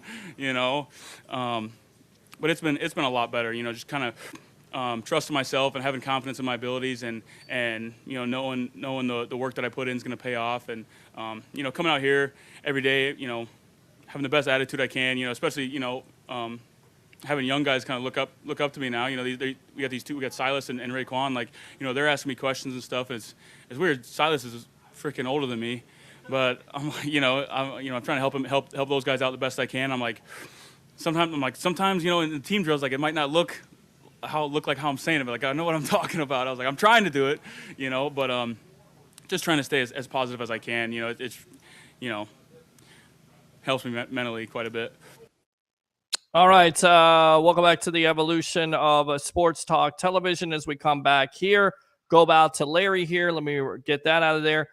Your thoughts, because what came out as he was talking to a sports psychologist, paraphrasing, afraid to fail. Had some anxiety. Roger, hold off. I will definitely take your phone call in just a moment. But Larry, what were you thinking as I told you to kind of do some research on this? Because again, you talk to athletes on a daily. Well, as I'm listening to his comments again, the first thought was like, what an inspirational athlete. What an inspirational athlete. He knew after playing right tackle for many, many years that they asked him, because I felt totally confident with him, to take the left side and keep the quarterback straight, right? And he said, "Gosh, that's going to be really tough." And I don't think a lot of us think about when someone makes a position change how difficult that can be, right? So now he's holding a sponge in his hands so he doesn't put it up to try to block. I mean, genius, right? Like something that's keeping him to change his impact, his behaviors. So when the season comes, it'll be like just naturally like this kind of thing, right? But he's doing a position change, and for the Bucs to feel confident, but also for him to say, okay, I'm going to do it. I'm a little hesitant how it's going to go. So I reached out, like he said, he reached out to his the team psychologist or a psychologist that works with the Bucs, and he was able to get more confident. He was able to feel more comfortable with taking on that new role, knowing that he's not going to be perfect. Let's be honest, right? And there might have been some expectations about like, oh yeah, I might do this wrong, I might do that wrong. Okay, well, you're doing your best, right? You're not going to be like, okay, give up 0 sacks for the season, which is great if he is able to do that, right? But like, let's just think in context. You are a tackle, right? So you do have the skills, immense skills to do that, and you also can do it on the other side. And for him to feel like now where he is just more ready for it, and sought out a professional to help them with their transition. And that's what I do, right? I mean, I'm a relationship and individual therapist. I work in Minnesota as well as Florida. So obviously Tampa Bay players and that kind of stuff. I help athletes and professionals with making those changes, right? Life, career changes, position changes, right? Like, because it can be tough. It can be stressful. It can cause a lot of anxiety about what can happen, right? But we kind of talk through as far as how is it you want to be and what can you do to help make it happen, right? That's kind of what I use, like kind of the solution-focused approach. But the bottom line is that I'm here to help, obviously, athletes in Minnesota and Florida. And 727-946-1346. Love to help out some other players, and just kind of let's go teams here for the next NFL season. Absolutely. All right, we talked about Johnny Manzel. We'll get back to the comments in a moment. Roger, now you can call back. What do you think of that whole situation? Because Mike Evans, he kind of opened up to ESPN about it. He said, I knew he was in a very dark place. I didn't know about that. I care about him, but, I didn't know about his suicide attempt. That was news. He also said, all right, we'll get back to that in a moment. Roger, the tribal troll, wants to keep on calling in. So, Roger, welcome to the Evolution. I'm certain that AUW Dynamite isn't on right now, so that's why you're calling. What's up? Welcome to the Evolution of Sports Talk Television. What's on your mind? Acknowledge me. Oh, I acknowledge. Acknowledge me. What do you want? I forgot. Well, okay. Well, okay. Yeah, Jameis Mayfield is going to start Friday night. Okay, Jameis Mayfield. So we're not going to call him Baker Mayfield. We're going to call him Jameis Mayfield. Okay. Jameis. Here we go.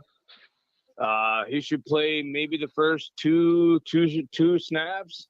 2 snaps. Then, he's going to play 2 snaps. Yeah, that's it. Because he's trash. Set him down. Put in the blessed one. Oh, pile of God. trash. Let him lead the Buccaneers. So from trash to Trask. Okay, I got it. Shut up! Okay, so 2 snaps for Jameis Mayfield, which is what you just That's said. all he needs. Okay, that's Hopefully he won't get hurt on one Roger. of the 2 snaps. That's some of the most ridiculous nonsense I've ever heard in my life. I mean, seriously, if I were on, it was pretty bad. It was pretty bad. All right, what else is on your mind? God, if that's, please do better than that. Dynamite was great. I hope you get to catch a replay. We will. We're going to get into Turnbuckle Talk. Ralph, I see you in the lobby. Stand by. Roger, thanks a lot for the call. Let me give you the Macho Man. Yeah. I'm going to get out to the comments, but get back to Manzel for a moment. Highly touted guy, wins at Alabama, comes from a rich family, and then you see him get into the NFL, and basically his work ethic is terrible, doesn't necessarily work out. I mean, what would you say to Johnny Manzel if you were counseling him at the end of the day? Yeah, I mean, I think some way along the lines he lost confidence in himself, and no one can change that but himself. But there are questions that we can ask to help him realize where he's been, what he's done, and how that can transfer over to another new beginning. Here's the great thing about life, about all of us, right? We can decide to have a new day tomorrow if we choose to. We literally can. So if you are feeling down or you're feeling like, hey, nothing's going on, what could happen for you to say, I do have a chance? I was a great. Did he go to Texas A&M? Is that what he going to or no? He went to Texas A&M with Mike Evans. Absolutely, yes. Yeah. Okay. Yeah. Right. Yeah. So he had a lot of success, right? And now obviously he went to the Browns. It had some stuff too, but like I think sometimes, and this is really true for a lot of athletes that I work with. I think sometimes that they forget how successful they were. Mm-hmm. And I would ask them, what was it that helped you get there, man? What was it? And they would say, well, I really was able to kind of have focus on what I was really trying to do. I would live with less distractions or whatever it may be, right? And I'm like, how can you do that now? How can you get there to be just a tad bit better than you are now? That's a decision you have to make from your mindset. Next morning you get up and you say, I'm going to be better because I want to be better, and I can. I know I can. And you put in the training, watching video tape, and other things for him to understand what's happening around him and look what's going on without him and go and kick some butt like he has in the past. Yeah, and he's gonna, he's done with football. He's trying to turn the page. I got to definitely see the documentary, but it's. But during those times when you're playing, though, yeah, I mean, it's some sad stuff, and you feel like, again, if you're gonna take your job seriously, and I feel like you can get to the top, but the difficult thing is to stay on top, and in order to stay on the top, you have to put in that work ethic and the stuff that you did in college. You can't get away with that in the National Football League. And I remember I wanted Johnny Manzel as the next Bucs quarterback. Yes, that was a mistake on my part because I heard from somebody at the time that the Bucs were really interested in him and not Mike Evans. They decided to draft Mike Evans, and the rest is history. Thank God they didn't listen to me or the source at the time. But Johnny Manzel had every opportunity, and he even told Cleveland when they drafted him, let's wreck. And it didn't work out because he didn't put the work ethic in. He already made it. He had cashed his checks, and it's a sad story because he got lots of potential, and he just didn't fulfill it.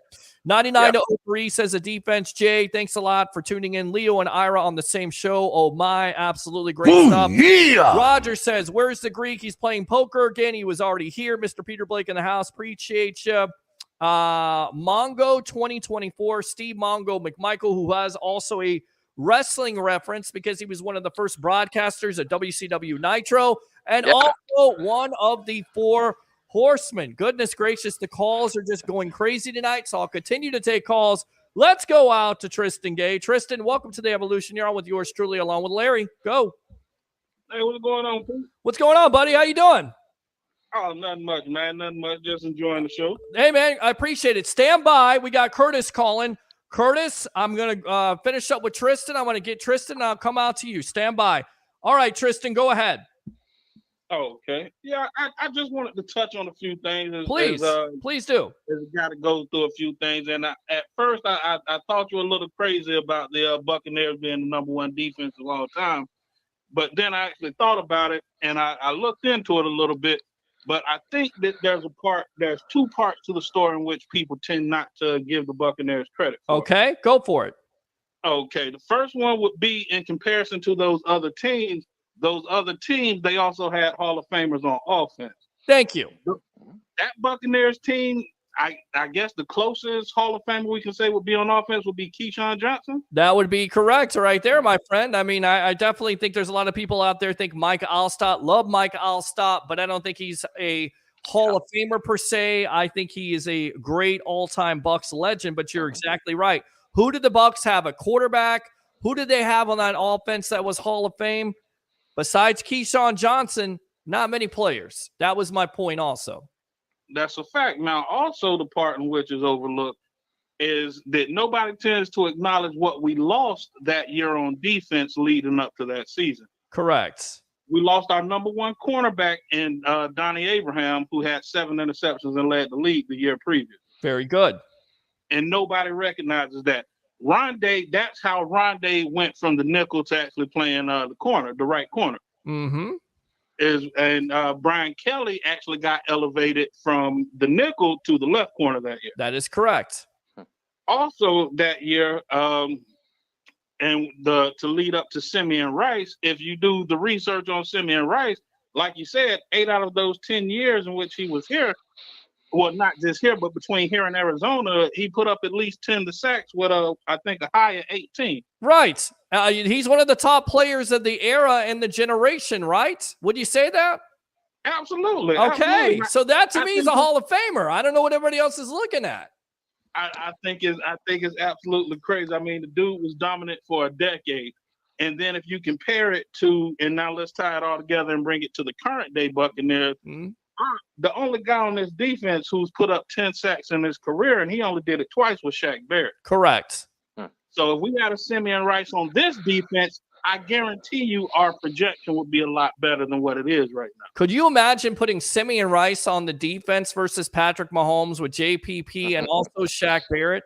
I mean, how much that would be better than the Giants defense that shut down the Patriots that were undefeated, right? Yeah, and it would be comparable to the greatest defense of all time, the 02 Buccaneers. There you go.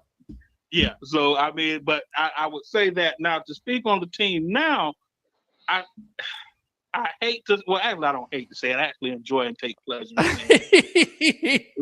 Light is on his way out, man. Like it's up.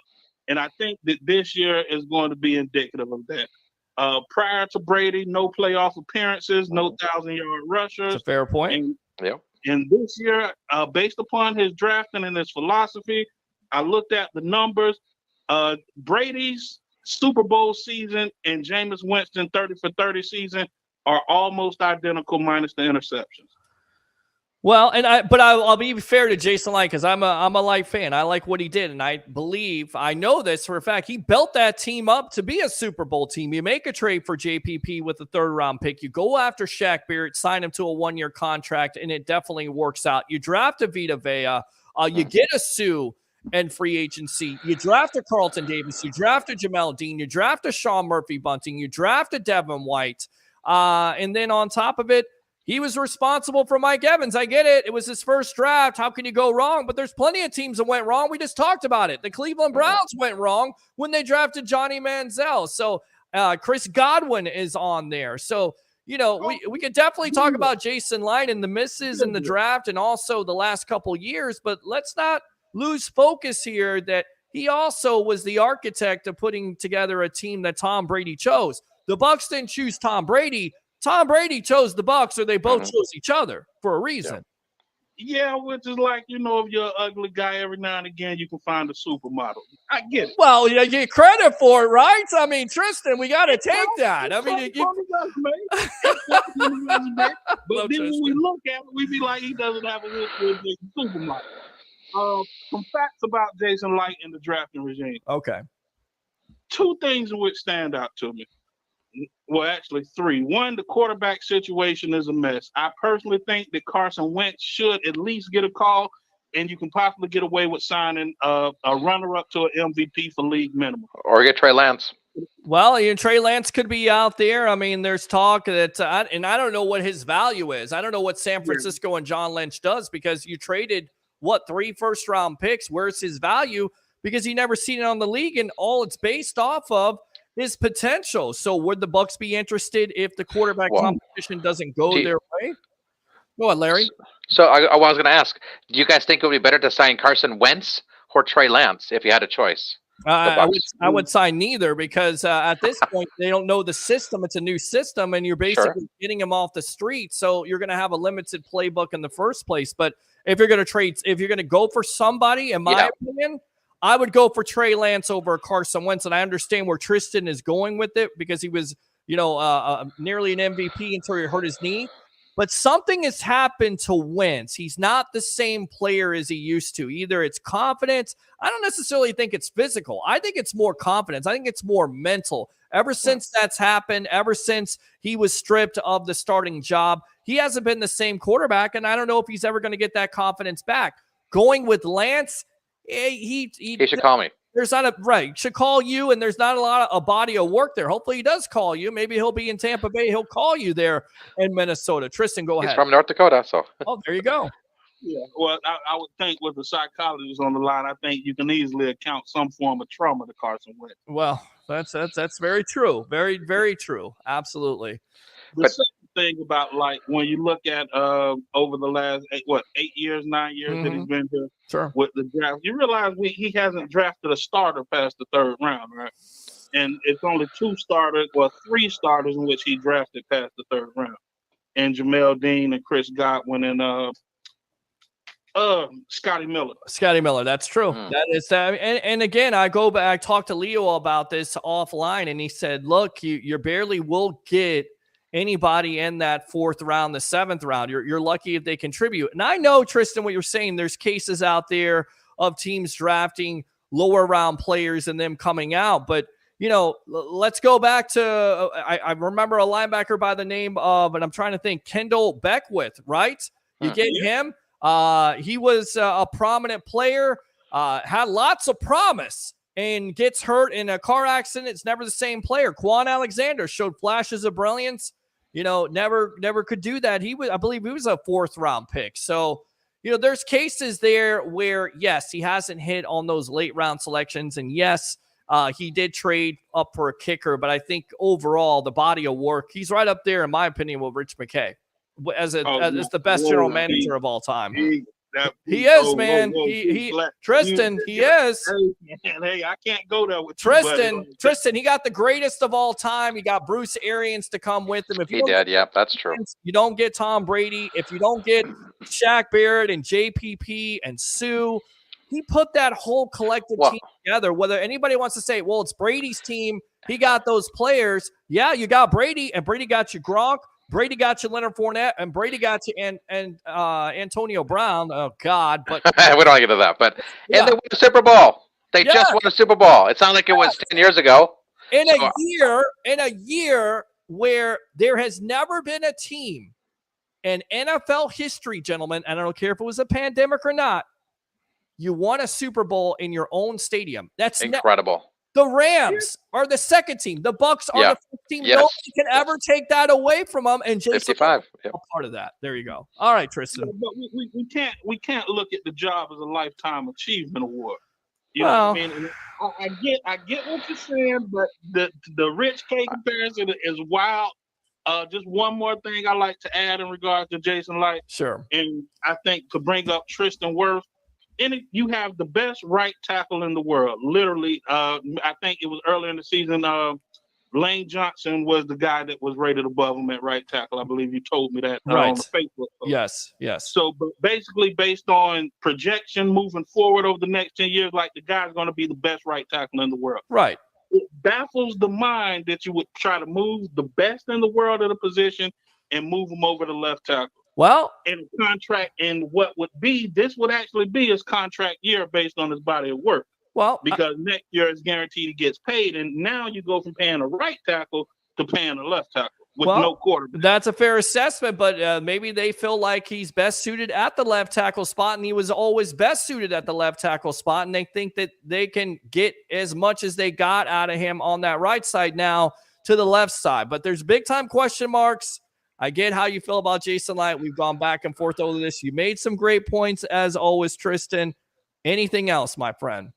Yeah, look, hopefully you have a prediction show at some point before the season. You know I'm going. Tristan, how many years have I been doing this? You know I'm going to have a prediction show. I'm going to have you on here, have Larry on here, have Harry and Ray and whoever else wants to come on here. You know I'm going to predict. Come on. All right. Well, I'm just going to say I'm going to bring the thumbtack material, so you get ready to hang it up on the wall, buddy. All right, man. It's Tristan, as always. Great call. Woo! Let me give you the Ric Flair there. Appreciate the call. Definitely call back. Curtis, go ahead. Using your second call, we're going to get into Turnbuckle Talk. I'm like, say it, because it's been a busy show here. Welcome to the Evolution. Welcome back. I definitely am waiting for Turnbuckle Talk, but I wanted to say this. Yes. Rondé Barber probably had the most humble Hall of Fame speech I've ever seen in my life. Right? That guy, he is the definition of a Hall of Famer. Mm-hmm. That guy was somebody nobody expected to be anything. And this guy went out there and I don't want to compare this, but this is my only comparison right now. Is he reminded me of like Michael Jordan? Right. He was determined to be great, no matter what. Right. And you know what? I was on the Bucs app and I was watching all the Rondé Barber highlights. Man, this guy. Listen, I love Brooks, I love Sapp, I love Lynch, I love Allstott, but Rondé Barber has he could put his hat in the circle for Mr. Buccaneer because this guy was always on the field. Yep. He was always on the field, never missed a game. Again, was characterized as being a system corner, which a system is a bad thing, I guess, to Hall of Fame voters. But now, and I need to get a water too here. Somebody needs to get water. I need a producer here in a minute. But you're exactly right. I mean, and he could be Mr. Buccaneer and all the plays he made. And Larry and Curtis, you forget about that. You go back to the highlights and it's like, damn, this guy was a playmaker, not just in that NFC Championship game. I mean, he did it to Donovan McNabb again in 2006 when the Bucs weren't playing well. He did it to him again. Donovan didn't learn. And he was a force. Yep. And what people don't remember about that game was that was Matt Bryant's 62-yard field goal. Yep, that's correct. That is correct. Yes. That was that game. Yes. But I wanted to just give a shout out to Rondé, especially on Peter's show, because that guy, man, like talking about undersized. Yes. Not getting the recognition he deserves, and he even said it. Out of the 23 cornerbacks in the Hall of Fame, he's different than everyone in there. Every single one of them in there. You're right. And that guy, man, Jesus Christ! Like how could you not love him? You look back at it as a Bucs fan, and I know we're reminiscing and it's romanticizing about that Bucs defense, but you really have to. You look back at it. How great of a time was it when you used to complain as a Bucs fan because you couldn't score enough points, but you always know the defense was going to be, whether it was Sapp, whether it was Brooks, whether it was Lynch. Lynch did something, yep. Whether it was Rondé Barber. There's so many great players that come in and out of that defense. But you're not even talking about the guys like Shelton Coral. Yes. Greg Yes. Booger McFarland. Booger McFarland. Yes. Right, yeah. For early. Yes. Brian Kelly. Brian Kelly. Very underrated. Yes. John Howell. How about John Howell? Yep. There's plenty of players that you could talk about, and I just go back to it. What a time for a Bucs fan with all the losing in those years and that defensive when it was Tony Dungy running it at the time with Monty Kiffin. Yep. Even though you can't get past Philadelphia, there's so many great wins there, so many great moments on that Bucs defense, and honestly, it always goes back to the 99 NFC Championship 2000, where the greatest show on turf, and everybody's saying this team is going to run roughshod all over you because they're scoring, over 35 points a game. And that defense came in there, the third play of the game, and Steve White intercepts the ball with Kurt Warner. And, Torrey Holt, Isaac Bruce, when they went over the middle, they got smacked. They got punched in the mouth. Marshall Faulk got punched in the mouth, and they knew that Bucs defense meant business. Curtis, yes. If it wasn't for that damn Ricky Prohl, that's all I'm telling you, man. Ricky Prohl. Don't say it. All right, Curtis, third call tonight. Hold on. We're going out to Turnbuckle Talk. Thanks a lot for the call, my friend. I appreciate you. Oh, yeah. I need some water. I need another producer here. Let's read the rest of these comments, and we'll get out to Ralph. Stand by, Ralph. It has been a friggin' busy night here. All right. Where's the Greek? He's playing poker again. Okay. Mr. Peter Blake in the house. Mongo 2024. The Bucs defense had no complementary offense in comparison to other great defenses. Absolutely. Mike, how to simplify the postseason losses against the Rams, 79, blessing in disguise because we would have lost to Pittsburgh. 99 would have beaten Tennessee 2022. Would have they beaten Cincy? Love Joe Bucs fan. Jay again. Love it. Ira talking truth about Homer Media. Tristan, Ira preaching the gospel. Glory. Absolutely. Oh, yeah. Jay, I need to start checking Amped Up Sports for sure. I've been slacking. We got you. Wow. Haven't heard the name Roy Cummings in a minute. We'll get to him one of these days. Definitely been a while. Jay again, the Rolex MF reporter. Appreciate it. Okay. Rondé Barber was a system cornerback, not quarterback. Right. Darrell Revis is a real legend. Okay, whatever. They're both Hall of Famers. Barbers is not a quarterback, you dummy. Okay, I'm not going to read all these comments right here. Maybe this one. In the name of the Father, the Son, and the Holy Trask, amen. Coach Prime going back and forth with Roger. This is Baker's last chance to start. I think he could feed his family as a backup. I think there's a lot of backup quarterbacks out there that can feed their family. David says, from what I've heard, Baker's taking more chances, throwing it into tight coverages or even throwing deep. Kyle is keeping it safe, doing a lot of checkdowns. That's what you don't see and don't know. Ron, the Marine, Singletary Rivera. Ron again. McMichael now with a muscular disease. Of course, my prayers go out to him. Lou Gehrig's disease, I believe it is. Don't say that about Tampa. 2 other teams try and replicate it, but they can't because they needed those players. David again. Kyle reminds me of Vernon Hargraves. Everybody kept on saying he has potential. He's going to be a good corner. What did we end up doing with him? Kyle who? Ron says, yes, Hargraves was sort of a bust to say the least. Zach Mitchell, guys, it's preseason stuff. Let's relax. He did the old Aaron Rodgers. You know, Baker's going to take risks. I do agree. We do need to establish more of a run game, but you want a quarterback that wants to throw the ball with the weapons we have. Agreed. Oh, yeah. Let's go out to David. Kyle trash. Ron, as long as he doesn't throw it into other team too much. Zach Christopher. Ask Larry about worse. We did. Thank you, Christopher. Tiki better than Rondé. Enough of you. This guy sucks. David, can we consider Rondé Barber to be the first nickelback to go in the Hall of Fame? I definitely think you can. Woo! Absolutely. Let's go out to Roger. Rice was good, but not Hall of Fame material. I think you're wrong. This guy sucks. Christopher, people say Jordan is the first ballot Hall of Famer. Michael Jordan, Cam Jordan, I don't know. Brady has 5 Super Bowl MVPs. Correct. Yeah. Thank you very much for the comment. Whomever you are, I think it's on I Love St. Pete here or somewhere else, but thank you very much. Browns were loaded, but Baker never had these wide receivers. Tristan, I have confidence in Wirfs, but if he had the best player in the world at right tackle, why would you change that? Shaking my head. Contract means he will demand a left tackle price tag next year. Cap is blown. Pay the man. Show him the money. Here comes the money. Just saying, 2 giant goofballs. You don't have to watch videotape. Just ask Murray.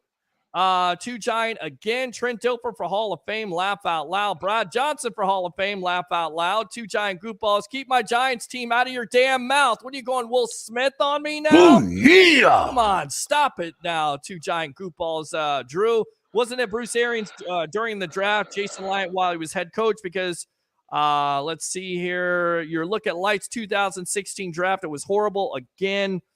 Checks and balances.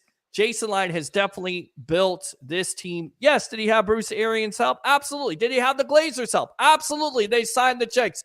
It was all a collective group unit. He didn't bring in Brady. We got Brady through the process of elimination. We all know Brady wanted to go somewhere else, and he settled for Tampa. You heard it out of his own mouth. That is not true. He picked Tampa Bay because they had the team to compete. Stop it, David. 2 defensive players on the year. Defense, Tristan.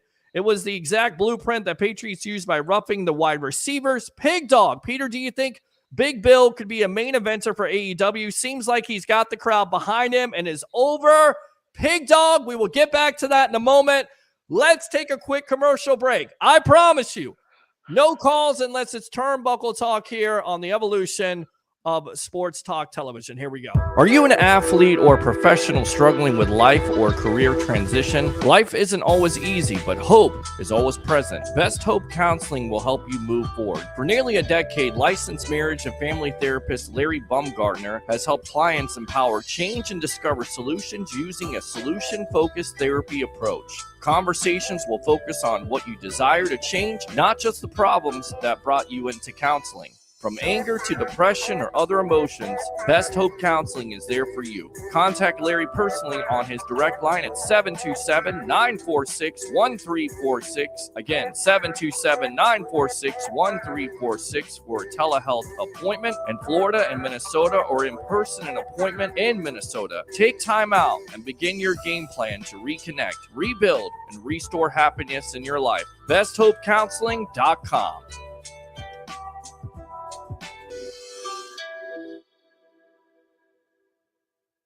All right, welcome back to the evolution of Sports Talk Television. It's the Sports Web. I'm your host, Peter Blake, giving you something to think about. I'll give out the phone numbers, but we're going to stick to wrestling. Unless you do want to talk about your Tampa Bay Buccaneers, I'll allow it. 727-255-0391.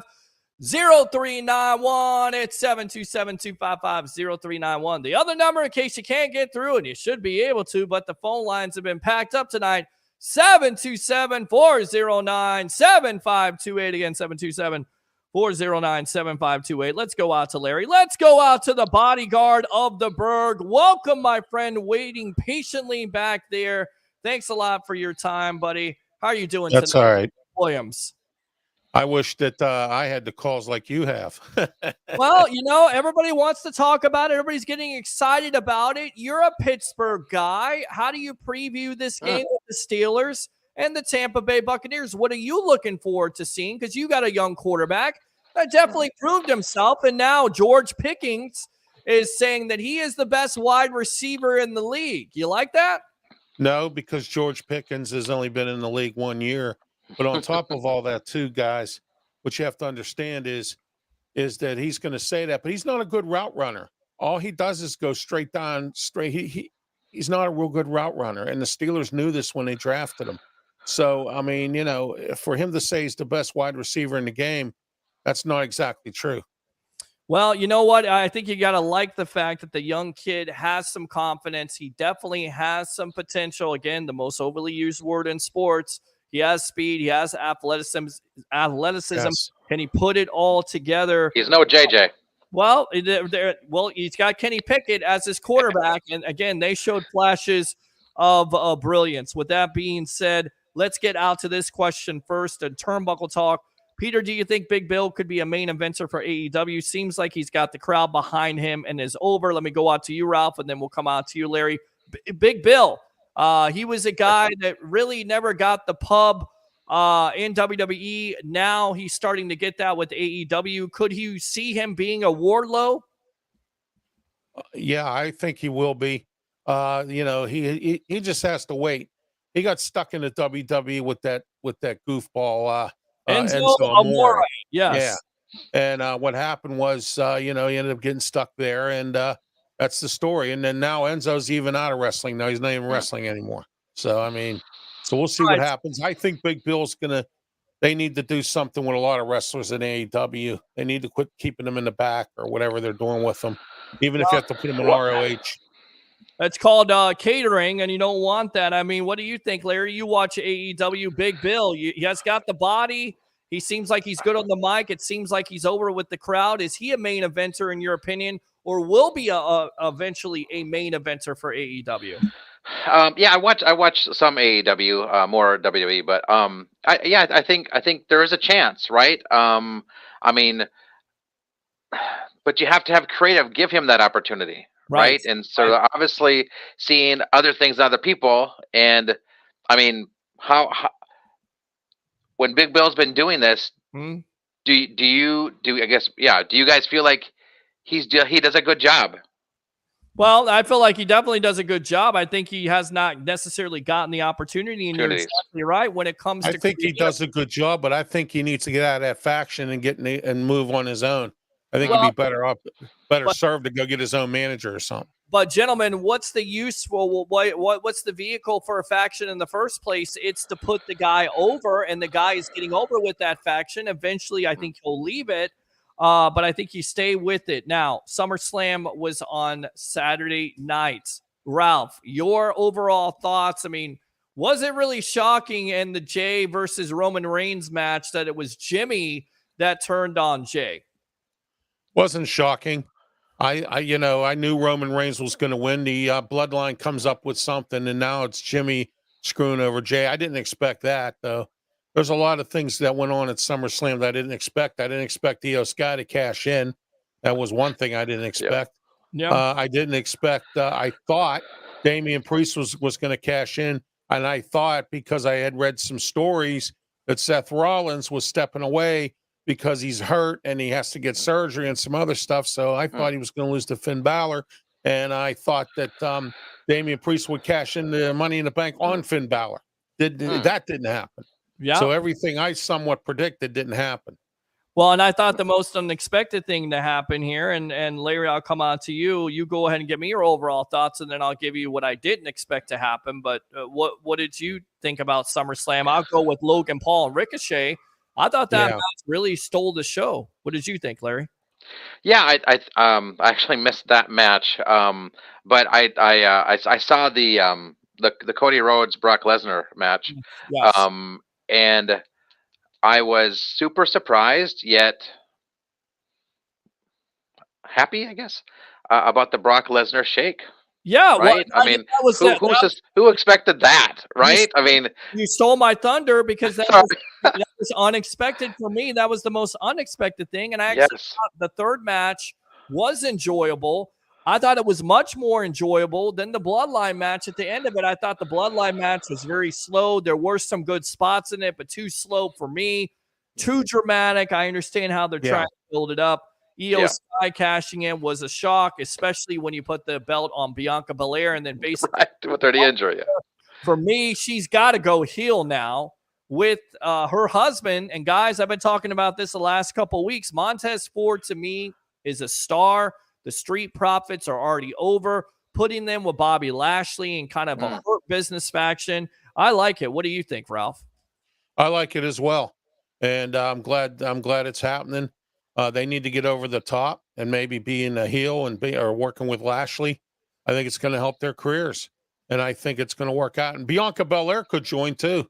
That would be an interesting scenario there to see that. I would love to see that happen. Her join the faction as well, and I think she might. I tend to agree with you. I'll tell you what, I don't know what this guy's going to provide to Turnbuckle Talk, but he may provide something. He may also talk some football. Let's go out to Travis Faley of Rocket Sports and Entertainment. You're on with yours truly, along with Larry Baumgartner of Best Hope Counseling, and, of course, Ralph Williams, the bodyguard of the Bird. What's on your mind, my friend? I have to tell you, I thought you did a great job with having Ira on. And, thank you. That's basically it. I didn't really actually know you were still on. I was watching something that's really close to your heart. It's about Vince Russo and Eric Bischoff with the WCW in the year 2000. At Bash at the Beach. Dark Side of the and I'm trying to get those guys on from Dark Side of the Ring because they do a phenomenal job. I have not seen the Marty Jannetty. I'm looking at. I'm probably going to watch that tonight. But you're exactly right. They talked about. I thought that was one of the best episodes. I do too. Marty Jannetty and WCW 2000 Bass at the Beach with Eric Bischoff and Vince Russo and both of those guys. And it still remains to me. I still think that Vince Russo went into business for himself when he cut that promo on Hulk Hogan. And of course, Hogan, he had creative control. That's on WCW. And of course, he's not going to want to lose the belt to Jeff Jarrett. He's going to walk out. Right. It's just interesting because I'm about halfway through it, but I just wanted to chime in about the earlier show, Pete. And like I said, I didn't really know if you were still on at this time. I just picked up the phone to talk about this interesting show. I don't really watch a lot of wrestling anymore, but man, this Dark Side of the Wrestling, some good stuff. Yeah, that's what I'm saying. So watch that. We'll talk about that off air. You tell me what you think about it. Maybe you'll chime in sometime and become a turnbuckle talker here on the Sports Web. Well, you guys know. I mean, Pete knows. I'm 53. I grew up with the AWA and all that stuff in the 80s, and so I'm very, very familiar. And I know you guys probably saw the picture of Randy Savage, who actually was in the Cincinnati Reds organization back in '74. That's been floating around the internet lately. So. I never knew that until a couple of days ago that Randy Savage was a damn good baseball player. Yeah, I didn't know that either. Yeah, I didn't know that. He was a damn good baseball player. And the story from Lanny, Leaping Lanny Poffo, his brother, the genius, is that he was so heartbroken after the Reds cut him that he decided to forget baseball forever, never forget baseball, and he went into wrestling. And ever since then, and of course, it was all history after that. He went into Memphis with Jerry the King Lawler and other wrestlers, and was down here and never looked back after that. And that was his personality. He developed that personality and he forgot about baseball. But you're exactly right. He was a great baseball player, had an injury, got cut from the Reds, and was heartbroken. Never wanted to play baseball. Was he a Floridian? Did he grow up in Florida? Yes. Yeah. He did. Yeah. Okay. Yeah. Cool. He grew up in Florida. Yep. Absolutely. All right, Travis, anything else?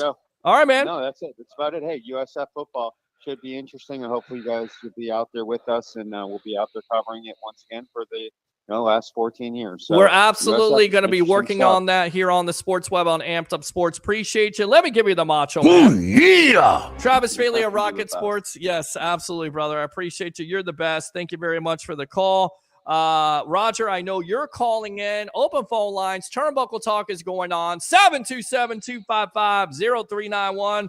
Tribal Troll, using your second call of the night. What do you have to say here about wrestling, WWE, AEW, Dark Side of the Ring? What else do you want to say? AEW rules. Okay, And all Peter right. Blake, never, ever forget I'm better than you, and you know it. Well, I don't think you're better than me. I got this to say. Shut up! There you go. How about that? Yeah, that wasn't bad. All right. What else? What else is on your mind? Ralph, what's going on, man? How you doing? Ralph, you got a question? I'm doing well, Roger. Thank you. All right. So I'm watching Dynamite. Okay. Great show, like always. Okay. Right. What are your thoughts on the main event for All In? Adam Cole and MJF. MJF gets rid of the babyface gimmick, goes his natural heel persona, or what do you think? I mean, Yeah, that's what I think. Gentlemen, I got to say this. This has been an enjoyable storyline between those guys being buddies, hugging it out. Yeah. I love it. To me, the natural thing is to keep MJF as the heel. I'm not buying that he's going babyface. That's like Ric Flair going babyface. The reason why he's the dirtiest player in the game is because he's always a heel. The same thing with MJF. There's no way Adam Cole is babyface in this. It should be an enjoyable match. Ralph, your thoughts on this match with Adam Cole versus MJF?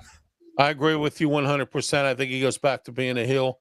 I know Adam Cole wants to win the ROH tag team belts. He said that tonight.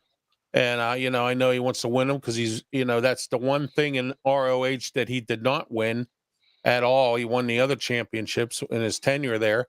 And then you got this Broderick Strong coming out with a neck brace. So we're going to find out if, my thing is, I think MJF will turn on Adam Cole in the match and go back to being a heel.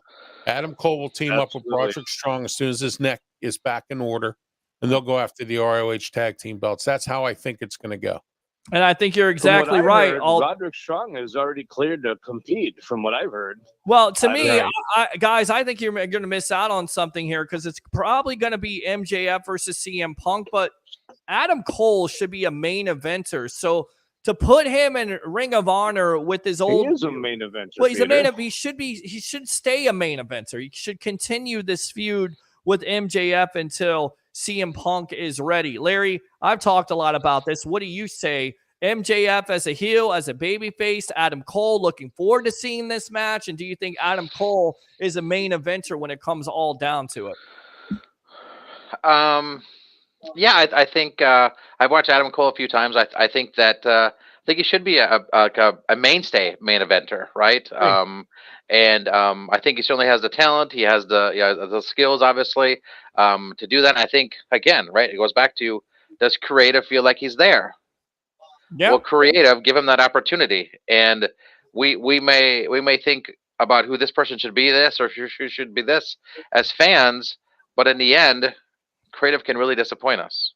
It can. It's absolutely one of those things that's kind of been disappointing about AEW. Guys, also, I think it's improved. Yeah, Ralph. I think Adam Cole would be more forward if he got behind the 8 ball when he got hurt. Right there, when you get injured, you're behind the 8 ball. And what happens is Adam Cole got behind the 8 ball, and I think if he wasn't hurt, he probably would be a main eventer by now. But if I'm Adam Cole and I decided to leave WWE, which is, the pinnacle of wrestling, right, and I'm under the assumption, gentlemen, that AEW is where I'm going to be a main eventer, like Larry said, and like I've said, he needs to be a mainstay main eventer, not just a flash in the pan, until you can set up that rivalry again between CM Punk and MJF. What else, Roger?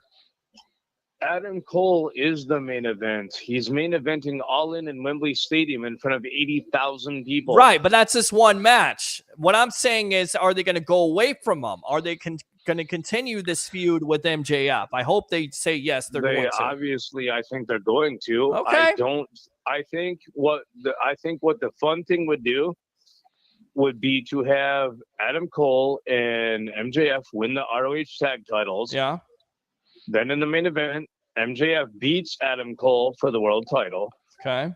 Then see where it goes with them being tag champs, but Adam Cole lost to MJF for the world title. See how they can go through that.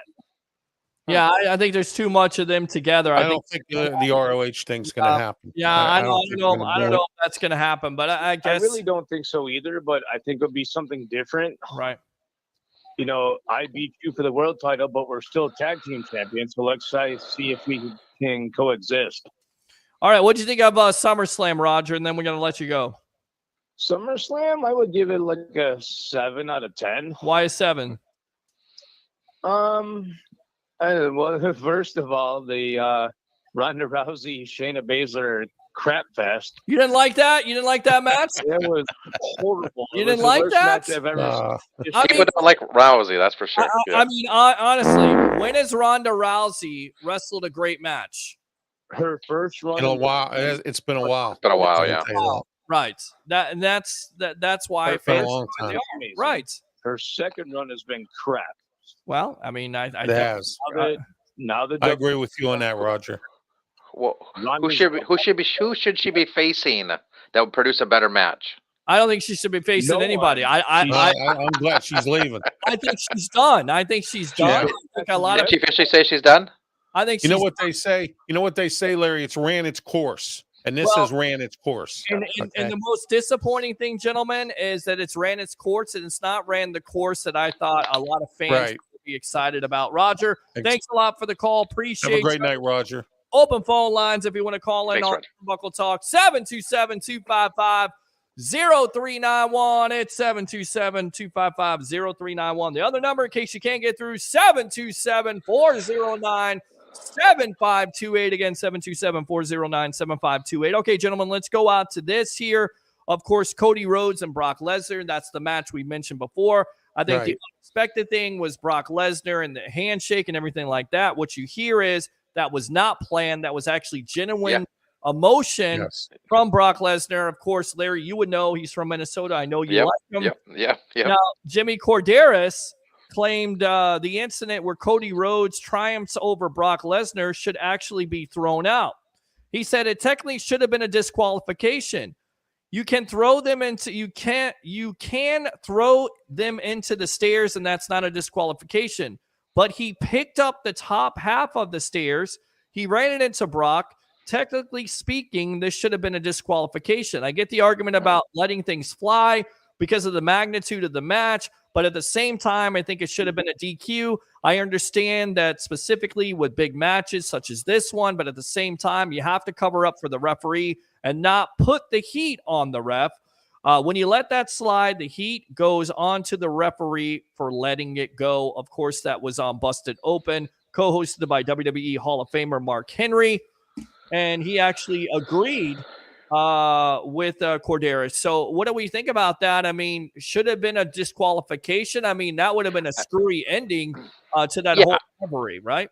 That's what I was gonna say. Yeah, I mean, I think they had to end it, right? I mean, it was great, right? But there has to be some new opponents for each of those. So I think it was just at the point where you needed to have a decision. And obviously, Cody is the front man. Obviously, Roman is too, but Cody's a rising star back again in WWE, and I think that that's what creative decided, right? And so I think it was very what's what I'm looking for? Very typical. Humbling. Right. Well, I would say humbling and typical, but I was shocked by Brock Lesnar and his emotion because you've never seen that from Brock before.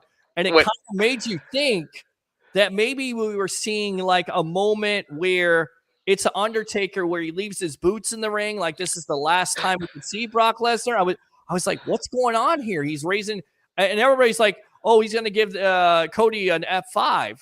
He didn't give it Cody an F5. He raised his hand. So we thought that, or a suplex, German suplex, whatever, something like that, whatever. But yeah, it was just like, here's the hand, and that's crazy. That's Ralph, what do you say? Should it have been a disqualification? And if it were a disqualification, would it have ruined the outcome of the match? Yeah, I think that disqualification would ruin the match. But guys, the officiating has been horrible for a while. And, like I watched the Dominic Mysterio match last night against Dragon Lee, And again, Rhea Ripley gets involved. And again, the officiating was poor. And, you know, it's just, it's the same old thing. So you might as well just let them do whatever they want, because that's what they do anyway. You know, the official is just there to make the 3 count. He doesn't care about anything else. Yeah. You know, and he's got instructions being screamed in his ear with that little earpiece they wear. So, I mean, you know, it's we all know what it is with the officials. I think the officiating is poor. So, all right, so let's talk about Brock Lesnar. According to Dave Meltzer of Wrestling Observer Radio, he says Lesnar was originally advertised for one of the pay-per-views later this year, but that is no longer the case. Added that Lesnar is going to be gone for a while and may not be back until WrestleMania season. Let's go out to Curtis. Welcome back to Turnbuckle Talk. You're on with yours truly, along with Larry Baumgartner, Best Hope Counseling, and, of course, the bodyguard of the Berg, newest Pittsburgh radio personality right there, Mr. Ralph Williams. What's on your mind, Curtis? I was listening to you guys talk about Rey Mysterio. Yes. No, this whole Judgment Day thing. You're tired of it? Is it ran its course like the Bloodline or what? Curtis, I'm tired of it too. I want to see it shut down. It's done. The Bloodline and the Judgment Day. Oh my God, man! It's like watching paint dry, bro. Like they like this whole Bloodline thing. I'm gonna use this as an example first. Okay. This whole thing with Jay, they build it up to give us the same old thing again. Right. Again. I'm done with it. I'm done with it too. Yes. And you know, I had a talk with my buddy tonight, and we were like, well, it makes sense because you remember, you know, it was always about Jay chasing Jimmy. Jay chasing Jimmy. Jimmy was the prom king and all this and all that. And now that I guess Jay is getting his shine, maybe Jimmy's a little jealous. I don't know, but as much as I like Roman Reigns, he's a great bad guy.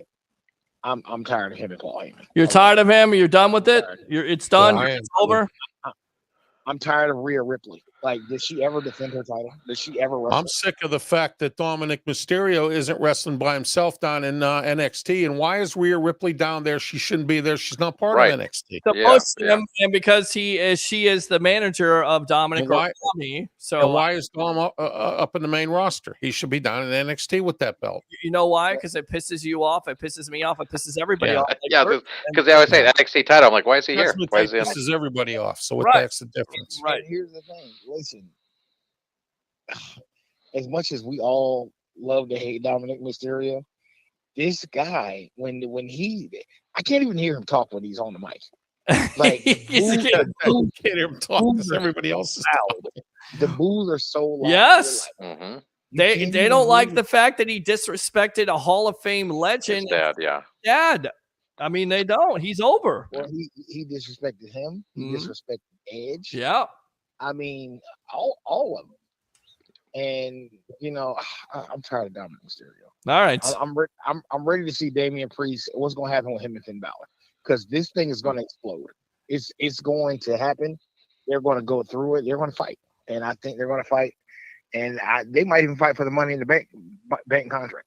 Well, they might. That'd be a good point. And I still think Damian Priest will eventually blow up the Judgment Day and try to cash in for that title. When and where? I'm not. No, guys, I'll tell you what they're going to do. They're going to have another hearing like they did when Otis won the Money in the Bank.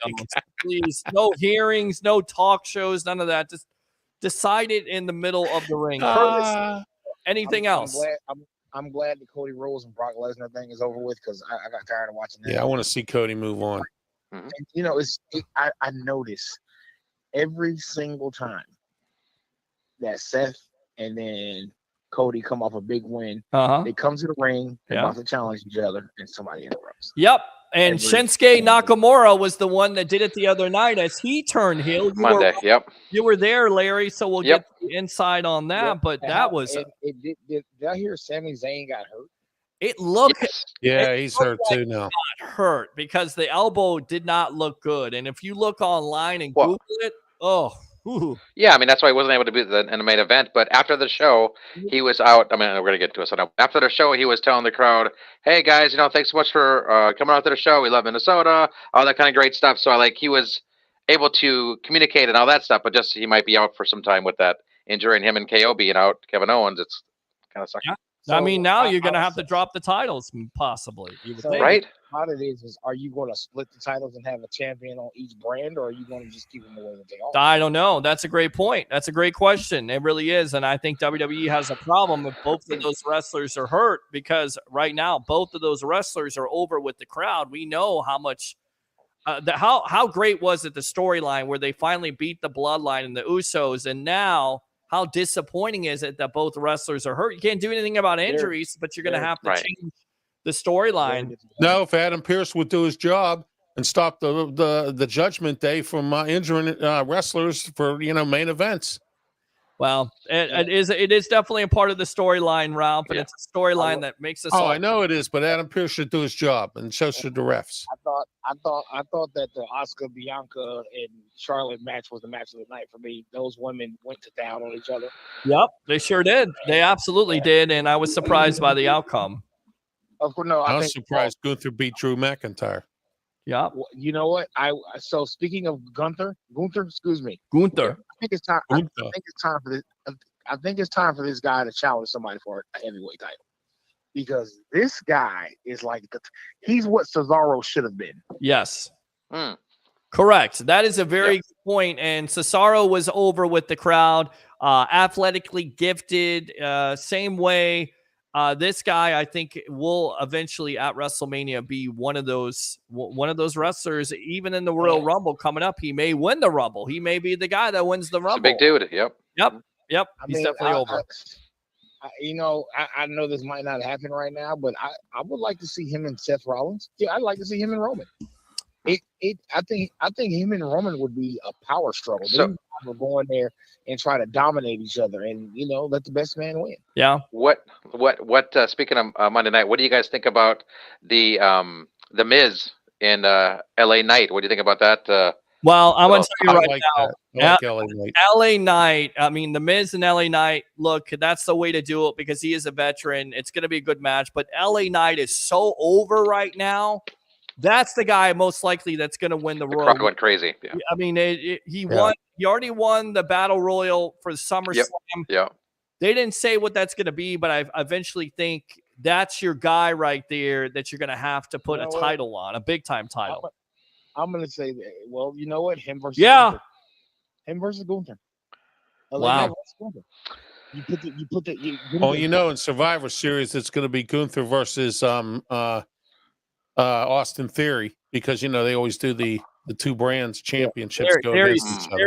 Theory's been terrible. They're gonna have to take the title off of him soon. He's been terrible. And I gotta say this about the Miz. Yeah. I am not a huge fan of the Miz.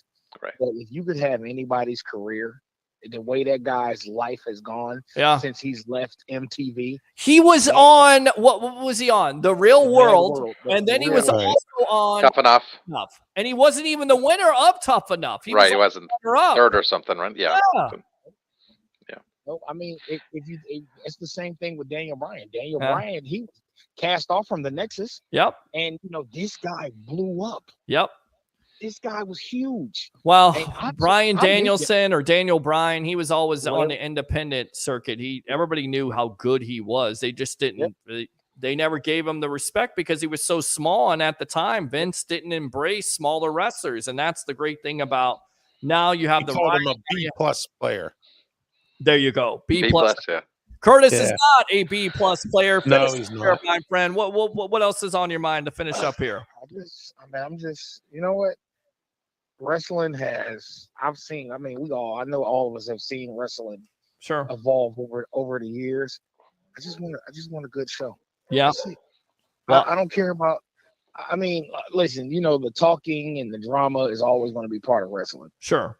But I just give me a good show. That's all I care about. Give you a good show, and hopefully give me good laughter, give me suspense. Yeah. That's what I need. Love it. Like I said, some of these storylines, man, they're as dry as grandma's spaghetti or whatever you want to say is dry. Listen, it's dry as my chicken if I don't spice it up. Yeah, I agree with you. That's why I got to use an air fryer. Your favorite chicken wings, Peter. There you go. Exactly. It has gotten to the point where sometimes I don't even go back and I watch the full show. I just watch the highlights because I get everything I need out of the highlights. Mm-hmm. And it used to be, and I know I gotta go. It used to be that you want to watch the whole show because you want to see what promos The Rock cut. Correct. Right. Yeah. Yep. Or Love it. what stupid, or what is DX going to do to have us on the floor laughing? Correct. Or what's Bray Wyatt doing? Right. What's Bray Wyatt doing exactly? Is he going to come back? The Sergeant Slaughter one where they had on the riot mask over their face is still one of the funniest ones I've ever seen in my life. Or what Stone Cold Steve Austin was going to do to Vince McMahon. I mean, that was funny. With the bedpan, yes. I mean, I just don't know if you're ever going to have that wrestling moment again. No. Yeah. When he poured the cement in McMahon's Corvette. Oh man, Curtis, that was the funniest. That one in the bedpan. Those two were the funniest. Yes, he's talking about the Attitude Era, and you're exactly right. You're looking for those moments again, and sometimes you get those moments in wrestling, but few and far between. Every once in a while you do. Yep. Now, what I will say is this is the thing. Oh, God, I'm sorry. No, it's okay. This is the thing. This is the thing about Roman Reigns. When you think he's gone too far, he always finds a way to take it a little over the top. That's it. That's why people continue to watch. And now you wonder where the storyline is going to go between the bloodline and going forward. And hopefully there's a ending to this, because I think we're all done with the story, but the story is not done with us. Curtis, thanks a lot for the call. As always, my friend, we appreciate you here on Turn. Yep, absolutely. I love Curtis, man. He always brings up memories of wrestling. One last thing, which I know will warm your heart here, Ralph and Larry, and I know Mark Mancini and Larry, I know you're getting tired. You've been on here for an hour and a half, so we'll get out of here, my friend. No We're worries. in overtime tonight. But over the weekend, it's going to be now Mike. They changed the announcing team. It's going to be Michael Cole and Wade Barrett. I got some bad news for you. I got some bad news. On Monday Night Raw, and now it's going to be your favorite announcer with Michael Cole and Cody Graves on Friday Night SmackDown, a 3-team there, because no longer Kevin Patrick is going to be the main announcer. The reason for that is Endeavor wanted Michael Cole to be the face of WWE. Ralph, we agree that Michael Cole is the face of WWE. Yes, WWE he now. is. He is the face, but see, here's the thing. There were rumors going around. He was trying to slow down a little bit because he's been around so long, and it was getting close to retirement. But now they have him as the face, which is great. I didn't like Kevin Patrick. I agree with Mark when he said about Kevin Patrick. I can't stand that guy. I don't like his voice. He shouldn't even be on the air. So, I mean, and Ralph, tell us how glad you that really they made feel. a change. I'm sorry. No, tell us how you really feel, Ralph. I love it. And Larry, tell me what you think. Michael Cole, the face of WWE. What? Oh yeah, definitely. Yeah, I mean, there's no. Is Layfield even on anymore? He's not, is he? No. Okay. So, I mean, gosh, he hasn't been on in a long time. Because I used to think of like Cole and Layfield, obviously JR before that and all that stuff, but like, there's no one that even compares to Michael Cole. I think he's really kind of. I mean, he's been on the air for what, 15 years now, 20? To about 20, 25 years. Yeah. He's been on a long time. I Since was the mid-90s. It's a long time. I was not a fan of him when he first came on. I don't know. Maybe just because I'm missed the other guys, all that kind of stuff. But I thought he was kind of just. But he has learned the job, and he has outperformed what I thought he was going to be. So I'm happy that he's still there. I'm happy that he's the face of the announcing team. If he needs to take some time off for family, all that kind of stuff, obviously best of luck with him with that. But I think that that's a good man to kind of surround that announcing team and kind of be the face of the WWE. All right, so Ralph, let's get you out of here on this. Go ahead and promote yourself here on the Evolution of Sports Talk Television, my friend. Yeah, catch me Tuesday night, 5 to 6 p.m. with myself and Smoking Jim Frazier, Sports Corner, Beaver County Radio, 99.3 FM, 1230 AM, 1460 AM, and also live on Facebook and YouTube. Also, you can catch the radio show on my new website, www.rwmedia.org. And also, you can go on Beaver County Radio's website and their app you can download to your phone. No excuse not to watch the best brand new voices of Pittsburgh sports talk radio, and that's Ralph Williams and Smoking Jim Frazier. Love it, man. Let me give you the horn. Good luck to your Steelers on Friday night, even though it's a preseason Thank you. game. Go Bucs. All right, good stuff there. I had to put it in there. Larry, go ahead and promote yourself once again. Best Hope Counseling.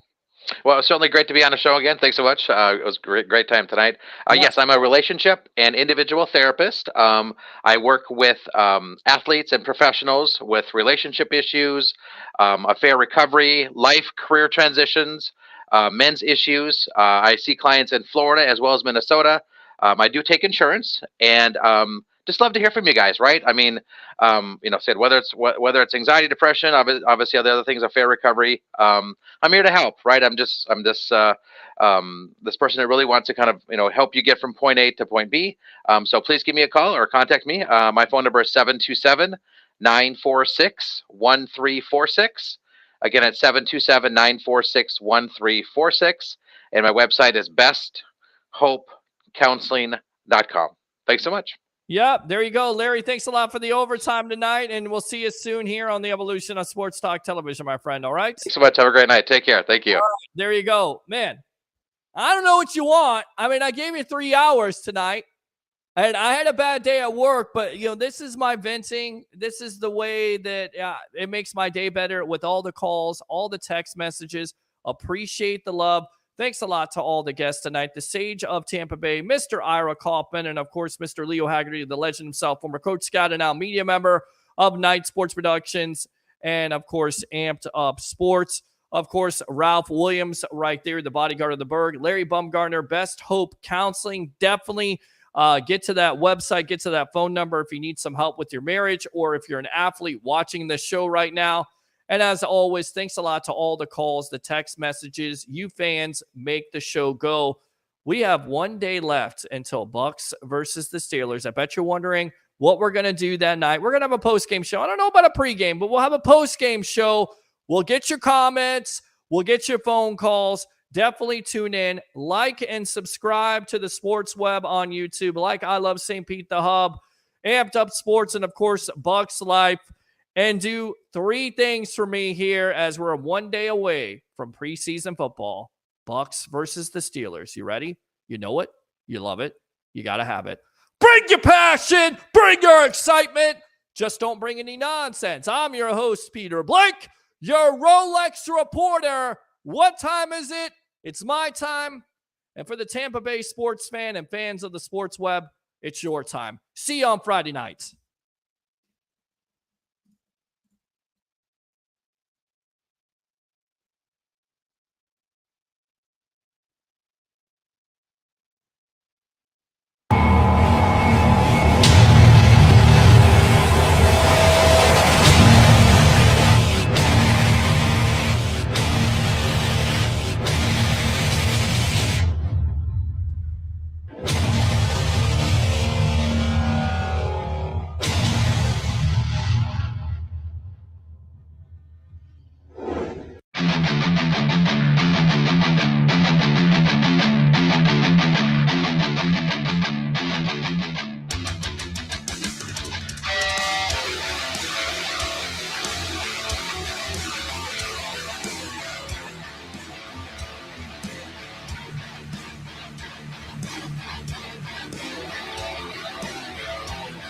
Are you an athlete or professional struggling with life or career transition? Life isn't always easy, but hope is always present. Best Hope Counseling will help you move forward. For nearly a decade, licensed marriage and family therapist Larry Baumgartner has helped clients empower change and discover solutions using a solution-focused therapy approach. Conversations will focus on what you desire to change, not just the problems that brought you into counseling. From anger to depression or other emotions, Best Hope Counseling is there for you. Contact Larry personally on his direct line at 727-946-1346. Again, 727-946-1346 for a telehealth appointment in Florida and Minnesota, or in person an appointment in Minnesota. Take time out and begin your game plan to reconnect, rebuild, and restore happiness in your life. BestHopeCounseling.com.